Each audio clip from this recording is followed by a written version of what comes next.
साढ़े 2 करोड़ टैक्स वासी हूँ। मैं तो शुरू ही इससे कर बहुत लोग बोलते हैं कि एक जुआ है। ये सोच डेवलप क्यों हुई है? क्योंकि स्कूल लेवल पे ये एजुकेशन हमारे सिलेबस में आ जानी चाहिए जो प्रैक्टिकली नहीं आई है। बाय 41 यू शुड हैव अब देखो यही होता है, तो लोगों के माइंड में पहला ख्याल वही आएगा। अमित शाह जी ने कहा था कि it's a best time to invest in stock. जैसे हिंडनबर्ग का एग्जांपल ले लेते हैं ना। इंडियन माइंडसेट ऐसा क्यों है कि गोल्ड या रियल एस्टेट में इन्वेस्ट कर लेंगे, पर अगर स्टॉक्स के लिए उनको बोलो तो वो हिल जाएंगे। क्योंकि क्या है ना कि सोने का भाव आप रोज सुबह उठ के देखते हो, लेकिन आप अपनी प्रॉपर्टी का भाव रोज आप देखते नहीं हो। इंडियन हाउस होल्ड्स में सोना या प्रॉपर्टी बेचना मतलब खानदान डूब रहा है।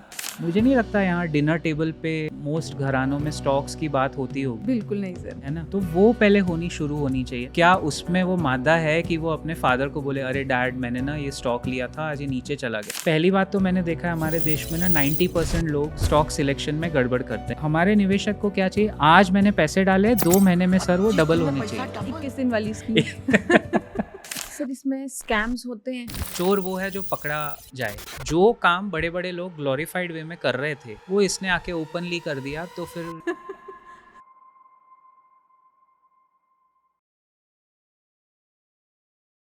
क्या आप भी स्टॉक मार्केट में इन्वेस्ट करना चाहते हैं? क्या आपको भी डर है कि आपका पैसा डूब जाएगा? कौन सी ऐप इंस्टॉल करें? कहाँ पैसा इन्वेस्ट करें? अगर आपके मन में ये सारे सवाल हैं, ये सारे डाउट्स हैं, तो आज के इस पॉडकास्ट के बाद ये सब क्लियर हो जाएंगे। Hello everyone, this is your host Nitya Thakur.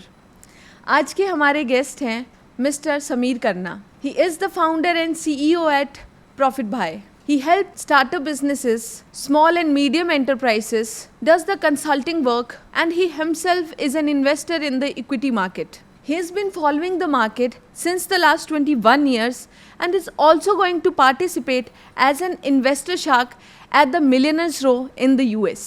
आज का ये एपिसोड आपके भाई बहन, मम्मी पापा, फ्रेंड्स, हर उस इंसान के लिए बेनिफिशियल है जो अपना पैसा सेव करना चाहता है और सही जगह इन्वेस्ट करना चाहता है। And one last thing, don't forget to like, share and subscribe.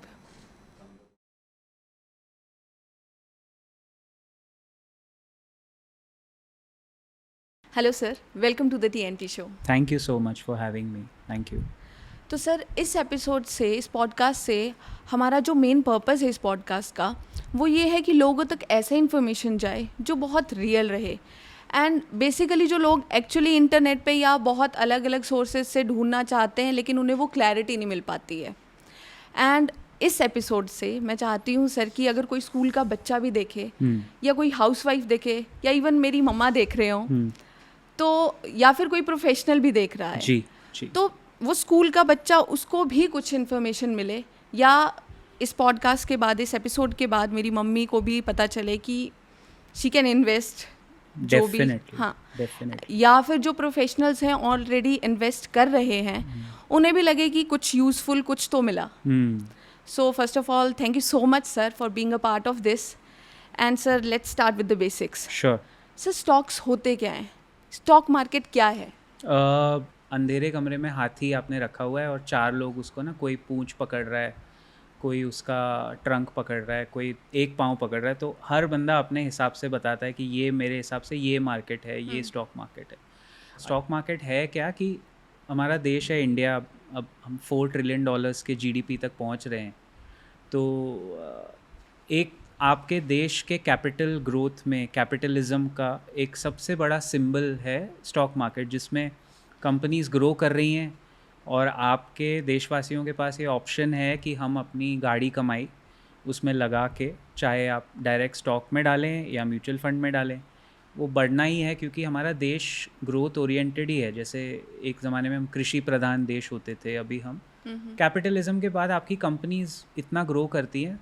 तो स्टॉक मार्केट वो ज़रिया है जिससे आप एक नॉर्मल आम आदमी तक या एक नॉर्मल ह्यूमन बीइंग, जैसे आपने बहुत अच्छा कहा, आपकी मम्मी अगर देख रही हैं कि यार कौन से प्रोडक्ट वो यूज़ करती हैं, नेस्ले के, कोलगेट के, तो उनके स्टॉक लिस्टेड हैं, तो उसमें पार्टिसिपेट करके प्रोडक्ट्स के साथ, अगर उसके कंपनी के ग्रोथ के साथ आपकी ग्रोथ और आपके पैसे की ग्रोथ, यही है शेयर बाज़ार इन बेसिक सिंपल टर्म्स। बहुत लोग बोलते हैं कि एक जुआ है। मतलब जुआ है, लाइक बहुत सारे टर्म्स यूज होते हैं कि इसमें तो पैसा लगाना एक जुए की तरह है, रिस्क है बहुत ज़्यादा, एंड मैनी अदर थिंग्स। बिल्कुल सही कहा आपने। देखिए एक्चुअली मैंने इस पे काफ़ी रिसर्च किया हुआ है हमने, मैं क्योंकि ये सब्जेक्ट पहले पढ़ाता भी था, अभी भी पढ़ाता हूँ। तो जो हमारा इंडियन निवेशक है ना, आम आदमी है, हम लोग बेसिकली डीएनए हमारा इन्वेस्टर का नहीं है अभी भी। हम लोग सट्टेबाज लोग हैं, मतलब सट्टा करने में मज़ा आता है ना। सट्टा है ये। बिल्कुल ऐसे आप सुनते होंगे, क्योंकि हमारे बाज़ार में टोटल इन्वेस्टर काउंट अब जाके 10 करोड़ डीमैट अकाउंट अब खुले हैं। उसमें से डॉर्मेंट हैं 4 करोड़ और एक्टिव 6-7 करोड़ एक्टिव होंगे। बट मैं बिना नाम लिए अगर बताऊं, जो ये बड़ी बड़ी ऐप्स आ गई हैं कि आप ये रम्मी या ये वगैरह वगैरह खेलो, इसमें 25 करोड़ अकाउंट हैं। तो आप इसी में फ़र्क देखो ना कि किसी की क्रिकेट मैच हो रही है, उस पर लोगों को पैसे लगाने हैं 100 रुपये, 200 रुपये, 500, 1000, और उसमें पैसे डूब रहे हैं क्योंकि वो तो रियल सट्टा है। स्टॉक मार्केट में सट्टे का एंगल वहाँ आता है कि 6-7 हज़ार कंपनीज लिस्टेड हैं, 7,000। उसमें से आपके और हमारे काम की शायद 100 होंगी, जो टॉप 100 इंडिया में कंपनीज़ हैं, उसी में आपके पैसे बनेंगे। लेकिन अक्सर होता क्या है ना, लोग, एक टर्म है पेनी स्टॉक्स, जो 4 रुपये, 5 रुपये, 2.5 रुपये के स्टॉक हैं, जो फंडामेंटली अच्छी कंपनीज नहीं हैं, उसमें लोग पैसे डालते हैं कि ये डबल हो जाएगा, ट्रिपल, वही जुआरी वाला माइंडसेट खेल के आप तो शेयर ये बाजार सोच सर बनी इस वजह से है कि बहुत छोटे छोटे स्टॉक्स आ रहे हैं या ऐसी कंपनीज आ रही है कि ये जुआ है? ये सोच इतनी बनी क्यों है, ये पर्सपेक्टिव है क्यों? नहीं बनी, इसमें दोनों तरफ है। जैसे मैं अगर आपको ऑनेस्टली बताऊं, 7,000 में से 6,000 कंपनीज वो हैं जो मैं या मेरे जो बाकी मित्र हैं, हम लोग शायद देखेंगे भी नहीं, क्योंकि हमारे क्राइटेरिया में वो फिट ही नहीं होंगी। वो लॉस मेकिंग है। भाई जो कंपनी लॉस बना रही है, प्रॉफिट नहीं बना रही, उसमें आप पैसा निवेश करके आप एज अ शेयर होल्डर पैसा कैसे बनाओगे?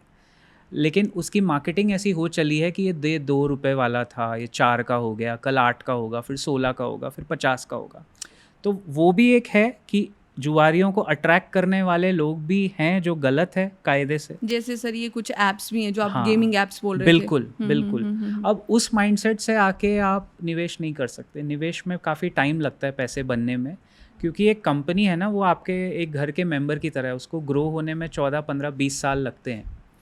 इसलिए म्यूचुअल फंड नाम की एक चीज़ इजाद हुई ना, कि म्यूचुअल फंड में आप SIP करें तो आपके पैसे, म्यूचुअल फंड मैनेजर बाकी करता क्या है, वो अपने फंड में कंपनी अच्छी चुनता है और उसी के हिसाब से वो ग्रो करती है। सो ये तो एक एग्जांपल था, बट ये सोच डेवलप क्यों हुई है? क्योंकि स्कूल लेवल पे, या मैं कहूँ कि 9th 10th स्टैंडर्ड से ये एजुकेशन हमारे सिलेबस में आ जानी चाहिए, जो प्रैक्टिकली नहीं आई है। मेरे पास भी अगर पैसा रहे, वैसे तो मैं सेविंग्स में ही रखूंगी, या फिर जो ट्रेडिशनल इंडियन वे चला है, रियल एस्टेट, पैसा बढ़ गया रियल एस्टेट में, प्रॉपर्टी में इन्वेस्ट करो, या फिर आप गोल्ड ले लेते हो, ऑब्वियसली जो हमारे घर वाले बेसिकली करते हैं सर। सही बात है ना। हाँ।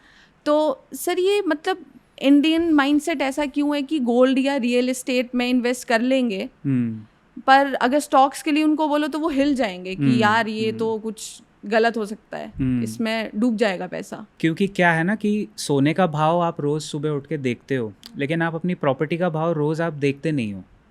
प्रॉपर्टी लेने के बाद आप ये नहीं देखते कि आज 20 रुपया बढ़ गया या 50 रुपये कम हो गए, लेकिन स्टॉक्स में आपको वो रोज़ दिख जाता है। Okay. तो बहुत लिक्विड, जिसको हम कहते हैं, बहुत बड़ा लिक्विड चीज़ है कि यार मैंने देखो 100 करोड़ या 1 करोड़ लगाया था। अब 1 करोड़ लगाने वाले डायरेक्ट स्टॉक्स में कम मिलेंगे आपको इंडिया में, लेकिन अगर उसका लगाया हुआ 1 करोड़ 60 लाख हो गया है शॉर्ट टर्म में, तो आपको दिखेगा कि उसका मुश्किल होगा उसके लिए वो बात को हज़म करना। जबकि property, to be very fair and honest, gold and real estate इतना गिरते भी नहीं है, ये बात तो फैक्ट है। हाँ जी, लेकिन gold is not an investment ना, वो हेज अगेंस्ट इन्फ्लेशन है। यानी सोना, हम देखिए सोना खरीद के कोई अमीर नहीं बन सकता है, लेकिन अमीर आदमी सोना खरीदेगा। हाँ जी बिल्कुल। है ना। अगर मैं गोल्ड में ही निवेश करता जाता, गोल्ड तो आपने कभी बेचना ही नहीं है। तो बात वहीं खत्म हो गई। ऐसी चीज जिसमें मैं पैसा डाले जा रहा हूँ, ये तो एक तरफा प्यार हो गया ना। ये तो वैसा हो गया कि जब टाइम आता है बेचने का, तो हमारे कल्चर में तो शायद माना गया कि भाई नहीं, सोना तो नहीं बेचना है। मतलब सोना बेच दिया तो मतलब सब गया। करेक्ट। तो वो पीढ़ी दर पीढ़ी खाली पास होगा। तो वो इन्वेस्टमेंट कैसे रहा? वो तो आपने कैश नहीं रखना था, बहुत कैश जमा हो गया है, तो लोगों ने गोल्ड लेना बेटर, और वो सही बात है, अगर कैश है घर में उससे बेटर आप गोल्ड लेते हो, ज्वेलरी बनाते हो, कम से कम वो पैसे ग्रो करेंगे। बट आप हमेशा ये याद रखें, रियल इस्टेट भी आप देखो इंडिया में बहुत कम लोग बेचते हैं, नहीं बेचते, तो और वो ग्रो कर, इसी वजह से ये दोनों एसेट ग्रो करते हैं, क्योंकि बेचने वाले कम हैं, खरीदने वाले ज़्यादा हैं। तो इकोनॉमिक्स का बेसिक डिमांड सप्लाई है। जबकि स्टॉक्स में क्या होता है कि आप खरीदने वाले भी बैठे हैं, बेचने वाले भी बैठे हैं, और भाव लिक्विड है, ऊपर नीचे होता रहता है। पर तो सर ये फ़र्क है। स्टॉक्स अगर मुझे लेने हैं तो आई थिंक एक आम आदमी स्टॉक नॉर्मली ऐसे ही नहीं ले लेगा। लाइक अगर मुझे अब इन्वेस्ट करना है तो मुझे बहुत रिसर्च करना पड़ेगा 100%। या फिर मुझे कोई स्पेशलिस्ट चाहिए आपकी तरह। नहीं भाई, हम तो खाली ट्रेनिंग, मैं तो ट्रेनिंग प्रोग्राम्स ही चलाता हूँ, जिससे हमारा बेसिक पर्पस आपके सवाल से जुड़ा है। मेरा तो काम है अवेयरनेस फैलाना। पर सर जैसे आपने कहा ये हमारे एक्चुअली टेक्स्ट बुक्स में होना चाहिए, हाँ, जो कि है नहीं अभी है। तक। और इसका जवाब मुझे आज तक नहीं मिला कि क्यों नहीं स्कूल्स में, क्योंकि ये कॉलेज की बात नहीं है। आपने सही कहा, अगर 9th स्टैंडर्ड से जब एक बेसिक इंडिविजुअल इंडिया में 14-15 साल का हो गया, एडोलेसेंस में, टीन्स में आ गई हैं, उसको वहाँ से पकड़ के पता होना चाहिए कि मैं कैसे अपने पैसे को ग्रो करूँ। जैसे यूएस में क्या होता है, यूएस में जब बच्चे 14-15 के होते हैं या 18 के होते हैं, उनके पेरेंट्स उनको लिटरली घर से निकाल देते हैं, आपने सुना होगा। yes, तो वो उनके पास ना एफडी नाम का या गोल्ड रियल एस्टेट नाम का ऑप्शन ही नहीं, उनको मार्केट में ही पैसे डालने हैं। जो भी वो छोटे मोटे जॉब करेंगे बचाएंगे, वो ETF खरीद लेंगे, इंडेक्स फंड खरीद लेंगे, म्यूचुअल फंड ले लेंगे, बट घूम फिर के पैसा मार्केट में ही आता है ना।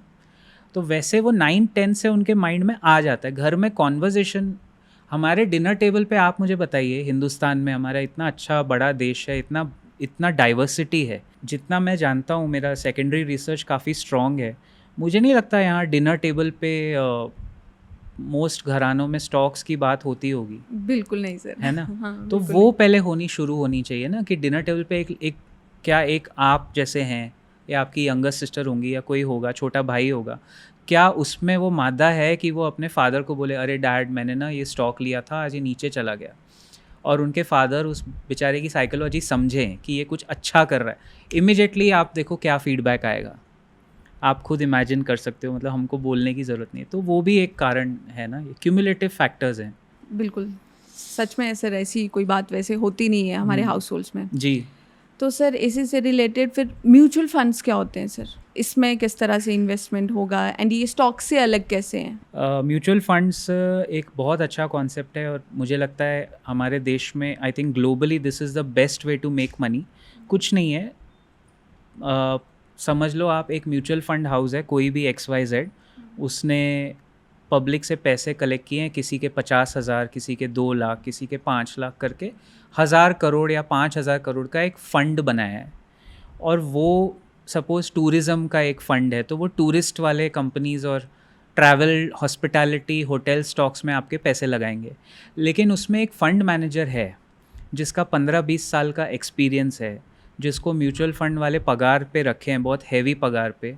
उसका डेली का काम है कि मेरे फ़ंड का परफॉर्मेंस बेटर होना चाहिए। तो आप अगर म्यूचुअल फ़ंड में निवेश करते हो, तो आपने उस आदमी को और उस फंड हाउस के, उसके भी क्राइटेरिया होते हैं। म्यूचुअल फंड जज करने के भी 10 क्राइटेरिया हैं। तो उसको आपने अपने पैसे दे दिए कि देखो मुझे नॉलेज नहीं है, मेरे पास, मैं सर्विस में हूँ, मैं शायद कहीं कुछ देश के लिए कर रहा हूँ, अच्छा काम कर रहा हूँ। जैसे ओलंपिक के एथलीट्स हैं, उनको निवेश करना है, तो वो कहाँ से एनालाइज करें? हर किसी का काम तो नहीं है स्टॉक समझना। तो बेस्ट ऑफ द बेस्ट की म्यूचुअल फंड बनाया हुआ है कि हम हमारे 5,000 रुपये पर मंथ या 10,000 पर मंथ का सिस्टमैटिक इन्वेस्टमेंट प्लान यानी SIP करें। हर महीने वो पैसा कटता रहेगा और वो फंड में जाएगा, और जैसे जैसे फंड ग्रो करेगा आपके पैसे ग्रो करेंगे। तो ये है म्यूचुअल फंड कि करोड़ों लोगों का पैसा लेके एक फ़ंड बना के उसको कैसे सही जगह लगाना है, उसमें फ़ंड मैनेजर आपको एक्सपर्टीज़ देता है। ओके।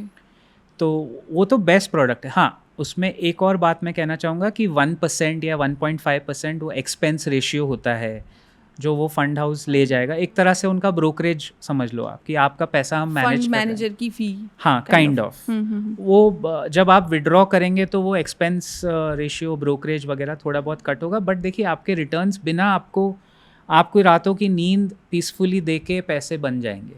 वो म्यूचुअल फंड है। स्टॉक्स में अगर आप खुद जाते हो तो पहली बात तो मैंने देखा है हमारे देश में ना 90% लोग स्टॉक सिलेक्शन में गड़बड़ करते हैं, ये बात सही है। क्योंकि वो अगर मैं उनको 3-4 स्टॉक के नाम, बाय द वे एक स्टैंडर्ड डिस्क्लेमर है, जो भी स्टॉक का नाम हम इस पॉडकास्ट में लेंगे वो कोई रिकमेंडेशन नहीं है, it is only for training and educational purposes. आप अगर देख रहे हैं ज़रूर तो आपको अपने फाइनेंशियल एडवाइज़र से ही सलाह मशवरा करके निवेश करना चाहिए। जैसे मैं आपको 2-3 एग्जांपल देता हूँ। अगर मैं किसी को बोलूँ कि देखिए TCS या इन्फोसिस या HDFC बैंक या रिलायंस, ये अच्छे स्टॉक है, इसमें पैसे कभी डूबेंगे नहीं, लेकिन फिर वो ना, मैंने देखा है इन्वेस्टर को नहीं पचती वो बात कि इसके लिए हम आपके पास क्यों आए, हमको आप ऐसा बताओ जो हमारे निवेशक को क्या चाहिए। आज मैंने पैसे डाले, 2 महीने में सर वो डबल होने चाहिए। 21 दिन वाली स्कीम आप कह सकते हो वैसे। अब वो तो होगा नहीं ना, वो मार्केट अपने हिसाब से चलता है, वो किसी के हिसाब से चलेगा नहीं। तो रिटर्न्स तो बनते हैं। मैं आपको सिंपल बताता हूँ, जो हमारा निफ्टी है, सेंसेक्स निफ्टी 2 ही इंडाइसेस हैं, उसका ETF आता है, म्यूचुअल फंड भी नहीं है, वो एक्सचेंज ट्रेडेड फंड है। वो इंडेक्स पे आप पैसे, यानी आप देश पे पैसे लगा रहे हो, इंडिया पे। उसने पिछले 20 साल में 14% पर एनम तो उसी ने रिटर्न दिया है। अगर आप बिना कुछ समझे सीधा देश पे तो पैसे लगाओगे, देश तो ग्रो कर रहा है। वो भी मैं आपको बताऊंगा आगे कि क्यों हम लोग इतना बुलिश हैं इंडिया पे, क्यों सब बात करते हैं कि इंडिया ग्रो कर रहा है। बट वो FD का डबल, बेसिकली आपको FD का डबल कमाना है इन्फ्लेशन को बीट करने के लिए। अगर आप FD से डबल कमा रहे हो तो आप अच्छा रिटर्न बना रहे हो। You are in the top 5% investors in the world. If in India you can double your returns, fix deposit का डबल, जैसे 7.5% फिक्स डिपॉजिट है, 15% पर ईयर अगर आपका बन रहा है, बहुत अच्छा काम कर रहे हो आप। सर इसके अलावा भी कोई एवेन्यूज़ हैं या इससे बेटर इन्वेस्टमेंट के लिए? सॉवरेन गोल्ड बॉन्ड्स होते हैं, हाँ जी। ये सब इससे बेटर रहता है या किस तरह है? तो वो डिजिटल गोल्ड। अब जब आपने सोना खरीदना है और अगर आपने डिजिटल में ही जाना है तो आप सरकारी या किसी स्कीम में पैसे डाल के गोल्ड में क्यों ही डालोगे? क्योंकि गोल्ड जो है ना, वो हर साल 7-8% ग्रो करेगा एवरेज। मतलब वो FD जितना या उससे थोड़ा ज़्यादा पिछले सालों में उसने दिया है।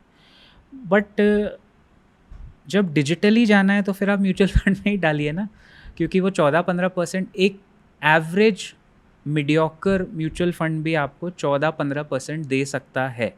लेकिन 10 साल अगर आप होल्ड करें तो उतना रिटर्न बनता है ज़रूर। तो सॉवरेन गोल्ड बॉन्ड्स है, ऑल्टरनेट इन्वेस्टमेंट फंड्स होते हैं, AIF बोलते हैं उनको। उसमें ऐसा रहता है कि जिसके पास 1 करोड़ रुपए है मिनिमम और उसको मार्केट में भी नहीं आना, वो रईस आदमी होगा इंडिया में ज़रूर, उसने प्रॉपर्टियाँ भी ले ली है, गोल्ड भी ले लिया, अब उसके पास 1 करोड़ मिनिमम थ्रेशोल्ड है। तो AIF is alternate investment fund, जो फंड मैनेजर हैं वो आपका पैसा अलग अलग तरह के स्टार्टअप्स या उनके फंड का जो थीम होगा उसमें पार्क करेंगे, बट उसमें मिनिमम एंट्री 1 करोड़ है। अच्छा, वो भी है, वैसे भी है। तो मार्केट में एवेन्यूज़ बहुत है, जैसे आपका पॉकेट है उस हिसाब से। एंड इसमें सर सबसे ज़्यादा सेफ कौन सा है और रिस्क में किस में कितना ज़्यादा रहेगा? मैं आपको हकीकत बताता हूँ। जैसे PPF सुना है आपने, पब्लिक प्रोविडेंट फंड, आपको पता होगा वो कितना रिटर्न देते हैं, 7-8% देते हैं PPF टैक्स फ्री, लेकिन उसमें 5 साल का लॉक इन है। ओके। और आप 5-5 साल में उसको रिन्यू करा सकते हैं, बट वो टैक्स फ्री के नाम पे चलता है। अब जो PPF है, PPF का काफ़ी हद तक, I think if I am not mistaken 20-25% उनको अलाउ किया हुआ है। PPF की जो ऑर्गेनाइजेशन है EPFO, वो खुद हमसे पैसे लेके हमें 7-8% टैक्स फ्री देके वो खुद पैसा म्यूचुअल फंड में लगा रहे हैं। तो ऐसे सेफ्टी तो PPF है, नेशनल सर्विंग सर्टिफिकेट है, किसान विकास पत्र एक होता है, सुकन्या समृद्धि। देखो सरकार तो चाहती है कि पैसे उन्हीं के पास, ऑब्वियसली किसी भी सरकार का होता है कि वो हमसे पैसे लेके वो म्यूचुअल फंड्स में घुमाए। एग्जैक्टली, क्योंकि बैंकों वाला काम हो गया ना। आप जब किसी बैंक में पैसे रखते हो, बैंक आपको सेविंग्स बैंक अकाउंट इंडिया में देता क्या है, 3.5% देता है जी, बहुत ही मिनिमल। और वो आपके पैसे से जहाँ लोन दे रहा है उससे 14, 15, 16, 20% तक कमाता है बैंक। तो ये बैंकों वाला काम फिर, और इसमें सरकार की कोई गलती नहीं है, मतलब मैं किसी को ब्लेम नहीं कर रहा हूँ। जब फाइनेंशियल की कमी है, बिल्कुल एकदम आपने सही बात बोली। जब फाइनेंशियल लिटरेसी देश में इतनी कम है तो हम किसी को ब्लेम क्यों करें? हमको सेल्फ एडुकेट करना है ना। हम जितनी जल्दी आप जागोगे आपका सवेरा वहीं से हो गया। कोई 9th स्टैंडर्ड में जागता है, कोई ग्रेजुएशन के बाद शुरू करता है। मुझे बहुत पहले पता चल गया था मेरे लाइफ में कि over a conversation like this with my friend actually, कि यार ऐसे तो काम करते करते कैसे अमीर बनेंगे, ये तो बड़ा अजीब मामला है। ऐसे बंदे हर कोई तो 9 to 5 में तो कोई इतना अमीर बन नहीं सकता ना। तो इन्वेस्टमेंट का जो ये फंडा है ये पहले से माइंड में कीड़ा आ गया था हमारे, क्योंकि मैं 18 साल की उम्र से स्टॉक मार्केट ट्रैक कर रहा हूँ। ट्रैक करता था, पैसे तो होते नहीं थे उस That's a time. very young age sir.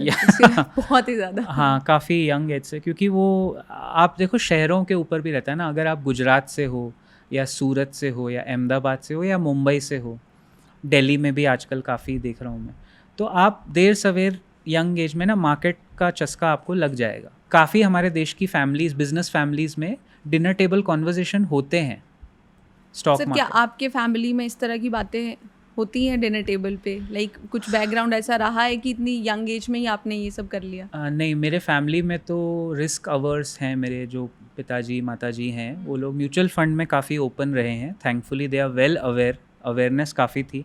लेकिन डायरेक्ट स्टॉक्स में उनको भी शायद उनको पता भी नहीं होगा कि मैं 18 साल से ट्रैक कर रहा हूँ। क्योंकि मेरे को था कि मेरे को पता था मार्केट में ये चल रहा है वो चल रहा है, ऐसे पैसे बन सकते हैं। तो मेरा वो शौक था, पैशन था। पैसे नहीं होते थे तो सिर्फ आप डेली ना क्या भाव पे खुला, क्या टॉप था, क्या बॉटम था, कहाँ बंद, बस इतना। पहले 5-10 साल तो मैंने सिर्फ ये ट्रैक किया है।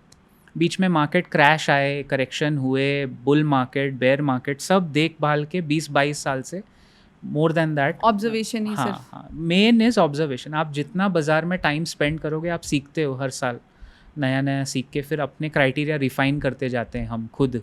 और अगर सर किसी को अब इन्वेस्ट करना शुरू करना है हाँ, तो उसका क्या क्राइटेरिया है या क्या रिक्वायरमेंट्स हैं? उसे क्या पता होना चाहिए? या जैसे आपने शायद डीमैट अकाउंट के बारे में बोला, तो ये सब क्या रिक्वायरमेंट्स है अगर किसी को अब इन्वेस्ट करना शुरू करना है? As per the rule of thumb जो हम मानते हैं, ट्रेनिंग में भी मानते हैं, 25 साल का है तो उसकी कोई जॉब चल रही होगी। मान लीजिए उसकी पगार है 25,000 सैलरी पे चल रहा है वो, है ना, 25,000 per month. So 100 minus your age, 100 minus your age, which is 25, is equal to 75. 75% of your investable income आपका डायरेक्ट इक्विटी और म्यूचुअल फंड में लगना चाहिए, as per my rule of thumb, जो फ्रैंकली स्पीकिंग 25 साल के इंडिया में नौजवान लड़की या लड़के का नहीं जा रहा होगा। बिल्कुल भी नहीं, है ना। अगर मेरी 25,000 तनख्वाह है और मैं 25 साल का हूँ, तो आप समझ लीजिए 75% ऑफ 25,000 नहीं, 25,000 में से मेरी पहले तो सेविंग कितनी है, 10,000। 10,000 का 75%, मान लो 15,000 मेरे खर्चे हो रहे हैं कुछ भी करके, जो कि कम होने चाहिए उस उम्र में। बट 10,000 का 75% 7,500। क्या 25,000 वाला 7-8-9,000 म्यूचुअल फंड में हर महीने डाल रहा है या नहीं? तो वो उसको करना चाहिए। ओके। SIP, जो कि फ्रैंकली नहीं है यहाँ। वो कल्चर वहाँ से चेंज होगा। तब उसका टारगेट क्या होना चाहिए कि मेरे को 40 या 41, जब मैं, क्योंकि हमारी लाइफ है ना, क्रिकेट में जैसे टेस्ट मैच होती है, मुझे वनडे T20 से ज़्यादा ना टेस्ट मैचेस पसंद है बहुत। मुझे मज़ा आता है, वो बाउंसर आए, थोड़ा टेस्ट ऑफ कैरेक्टर है वो एक्चुअली। तो इन्वेस्टिंग बिल्कुल एक 5 दिन के टेस्ट मैच की तरह है। वो आपको अंदर से झकझोर देगा कि यार पैसे बन नहीं रहे, ग्रो नहीं हो रहे हैं। पेशेंस टेस्ट करेगा। बिल्कुल बिल्कुल, पेशेंस, परसिवरेंस, सब कुछ आपका वो टेस्ट करेगा। तो 25 साल वाला क्यों, मैं 21 साल अगर वो बंदे को नया नया जॉब लगा है ना, तो आपका फर्स्ट इनिंग्स 21 to 41 है मेरे हिसाब से। उसमें आप काम करो, जो मर्जी करो, 20 साल का टाइम दे दो अपने आप को। By 41 you should have 2.5-3 crore. अब देखो यही होता है, लोगों के माइंड में पहला ख्याल वही आएगा जो आपके माइंड में आया होगा, कैसे। और या आप बहुत शायद अच्छे संस्कार हैं कि आप सोचेंगे सर मैं क्या करूंगी इतने पैसों का, वो भी ख्याल आया होगा आपके माइंड में। नहीं, पैसा तो सबको चाहिए सर, पर इतना करें कैसे? हाँ, नहीं बन सकता है ना, क्यों नहीं। वही 10,000 अगर आप हर महीने डालें फॉर 21 ईयर्स, पर 25,000 में से अगर 10,000 इसमें जाएंगे, बाकी एक्सपेंसेस, रेंट, सब इतना सब कुछ बैलेंस करना। तो एग्जैक्टली तो जिसके मैंने कहा ना, जिसका जहाँ सवेरा होता है, जहाँ उसकी सेविंग बढ़ जाती है, वो समझ जाता है। कोई जल्दी समझ गया तो जितना जल्दी आप शुरू करेंगे फ्रॉम योर फर्स्ट पे चेक इन्वेस्टिंग, जो यूएस में होता है, डेवलप मार्केट्स में वही करते हैं लोग, उतना जल्दी आप फाइनेंशियली फ्री हो सकते हैं। आज मैं आपसे एक सवाल काउंटर क्वेश्चन करता हूँ। अगर मान लो आपके अकाउंट में आज के इन्फ्लेशन के हिसाब से 1 करोड़ रुपए हैं आपके पास, अगर ज़्यादा भी नहीं 1 करोड़ है ना, तो आप जॉब तो करोगे, कुछ ना कुछ तो करोगे, नहीं तो डेली कैसे माइंड अपन ऑक्यूपाइड रखेंगे, कमाएंगे। बिल्कुल लेकिन आपके ऊपर वो फाइनेंशियल प्रेशर नहीं है कि मुझे पैसे के पीछे भाग के काम करना है। मेरे पास 1 करोड़ रुपए आ गए, अब उसी को मैं इन्वेस्ट करके रोल करके अपना घर का खर्चा आराम से चला सकता हूँ। तो जो उसके बाद जो आप काम करोगे ना, वो आप खुशी का काम करोगे एंड उसमें पैसे भी बनेंगे, वर्क लाइफ बैलेंस भी होगा। वही सेकेंड इनिंग्स आती है जब बंदा वो 40 क्रॉस करने के बाद आपको लगते हैं 2-2.5 करोड़, क्योंकि आपकी रिस्पॉन्सिबिलिटीज़ बढ़ जाती हैं। आप अगर शादी करोगे नहीं करोगे, जो भी डिपेंड्स, एक बच्चा हो चुका होगा या 1 या 2, आजकल तो लोग बच्चे नहीं कर रहे वैसे, लेकिन वो भी एक कल्चर है इंडिया में, आ रहा है वो सब। हम लोग वेस्टर्नाइजेशन के ही पूरे पाथ पे चल पड़े हैं। उसको आपने सुना होगा, उसको डिंक कपल है ना। हाँ जी सर, सुना है आपने? हाँ जी। वो अगर है तो बढ़िया, लेकिन अगर आपके बच्चे हैं तो फिर उनका एजुकेशन प्लानिंग, वो 2-2.5 करोड़ तो आपको 41 तक, for a young person watching this, जो अब आप 21 साल के हैं, 18 साल के हैं, 20 साल लगते हैं।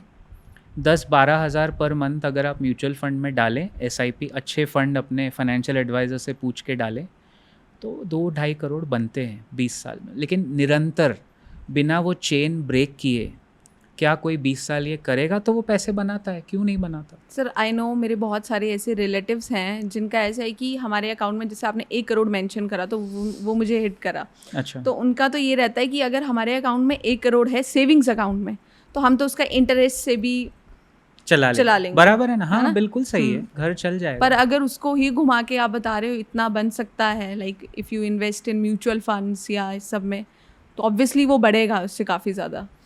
अब मैं आपको बताता हूँ, मान लो जिसने लमसम पैसे बना लिए हैं, 1 करोड़ का ही वही लेते हैं बेसिक फिगर।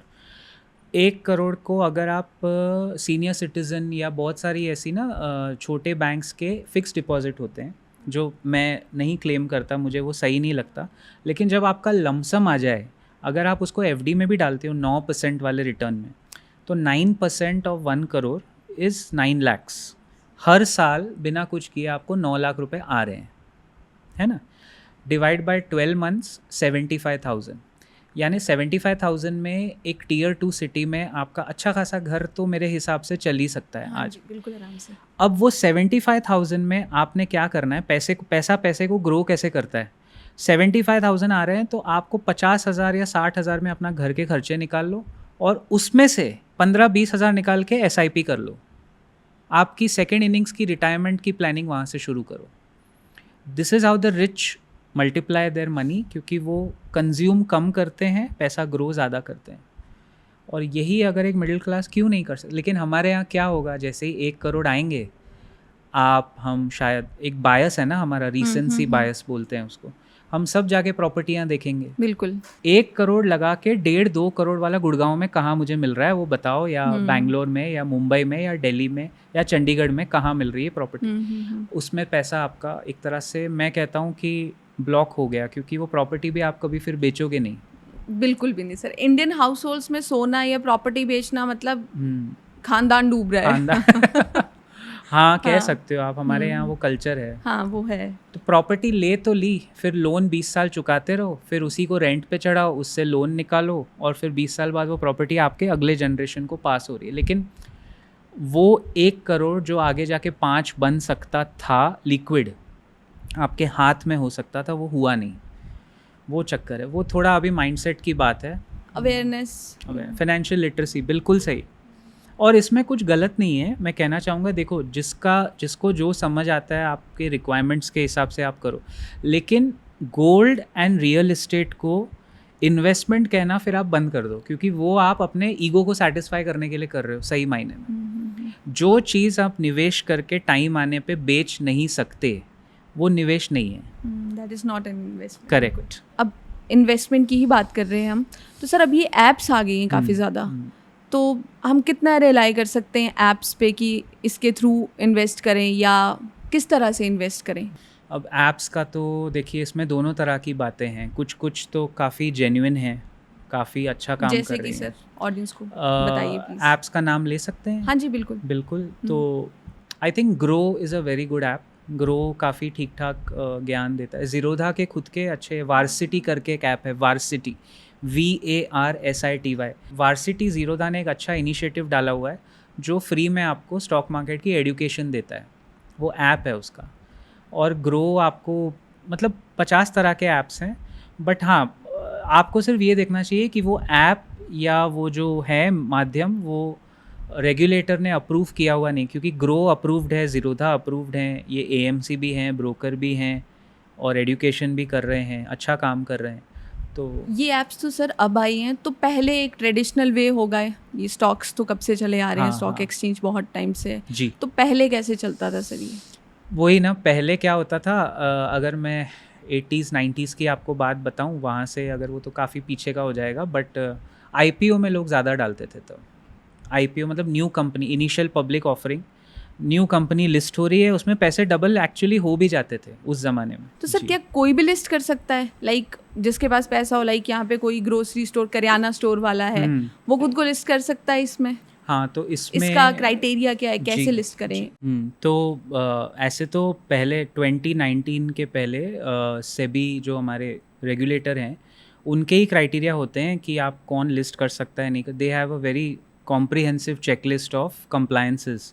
तो 2019 के पहले उनका रूल था कि जो कंपनी प्रॉफिटेबल है केवल वो ही मार्केट में लिस्ट कर सकते हैं। अब आई डोंट नो उनके माइंड में क्या उनका आया कि उसके बाद उन्होंने कोविड के जस्ट पहले उन्होंने रूल को थोड़ा ट्वीक कर दिया कि अगर आप लॉस मेकिंग भी हैं, बट आप हमारे सेबी के जो क्राइटेरिया हैं रेगुलेटर के, जो भी 50 तरह के उनके रिक्वायरमेंट्स है, चेकलिस्ट है, अगर आप वो क्लियर कर रहे हैं, अच्छा बिजनेस कर रहे हैं, बट लॉस मेकिंग है, तो आप लिस्ट कर सकते हो। तो 2021 में इसी वजह से ज़ोमैटो जैसी कंपनी जो उस वक्त लॉस मेकिंग थी, वो लिस्ट हो गई, पॉलिसी बाज़ार लिस्ट हो गई। पेटीएम जो एक डिज़ास्टर था, और मैं आपको कहना चाहूँगा, आई एम हैप्पी दैट हमारे क्राइटेरिया में वो बिल्कुल बैठ नहीं रहा था, ओवर वैल्यूड था वो।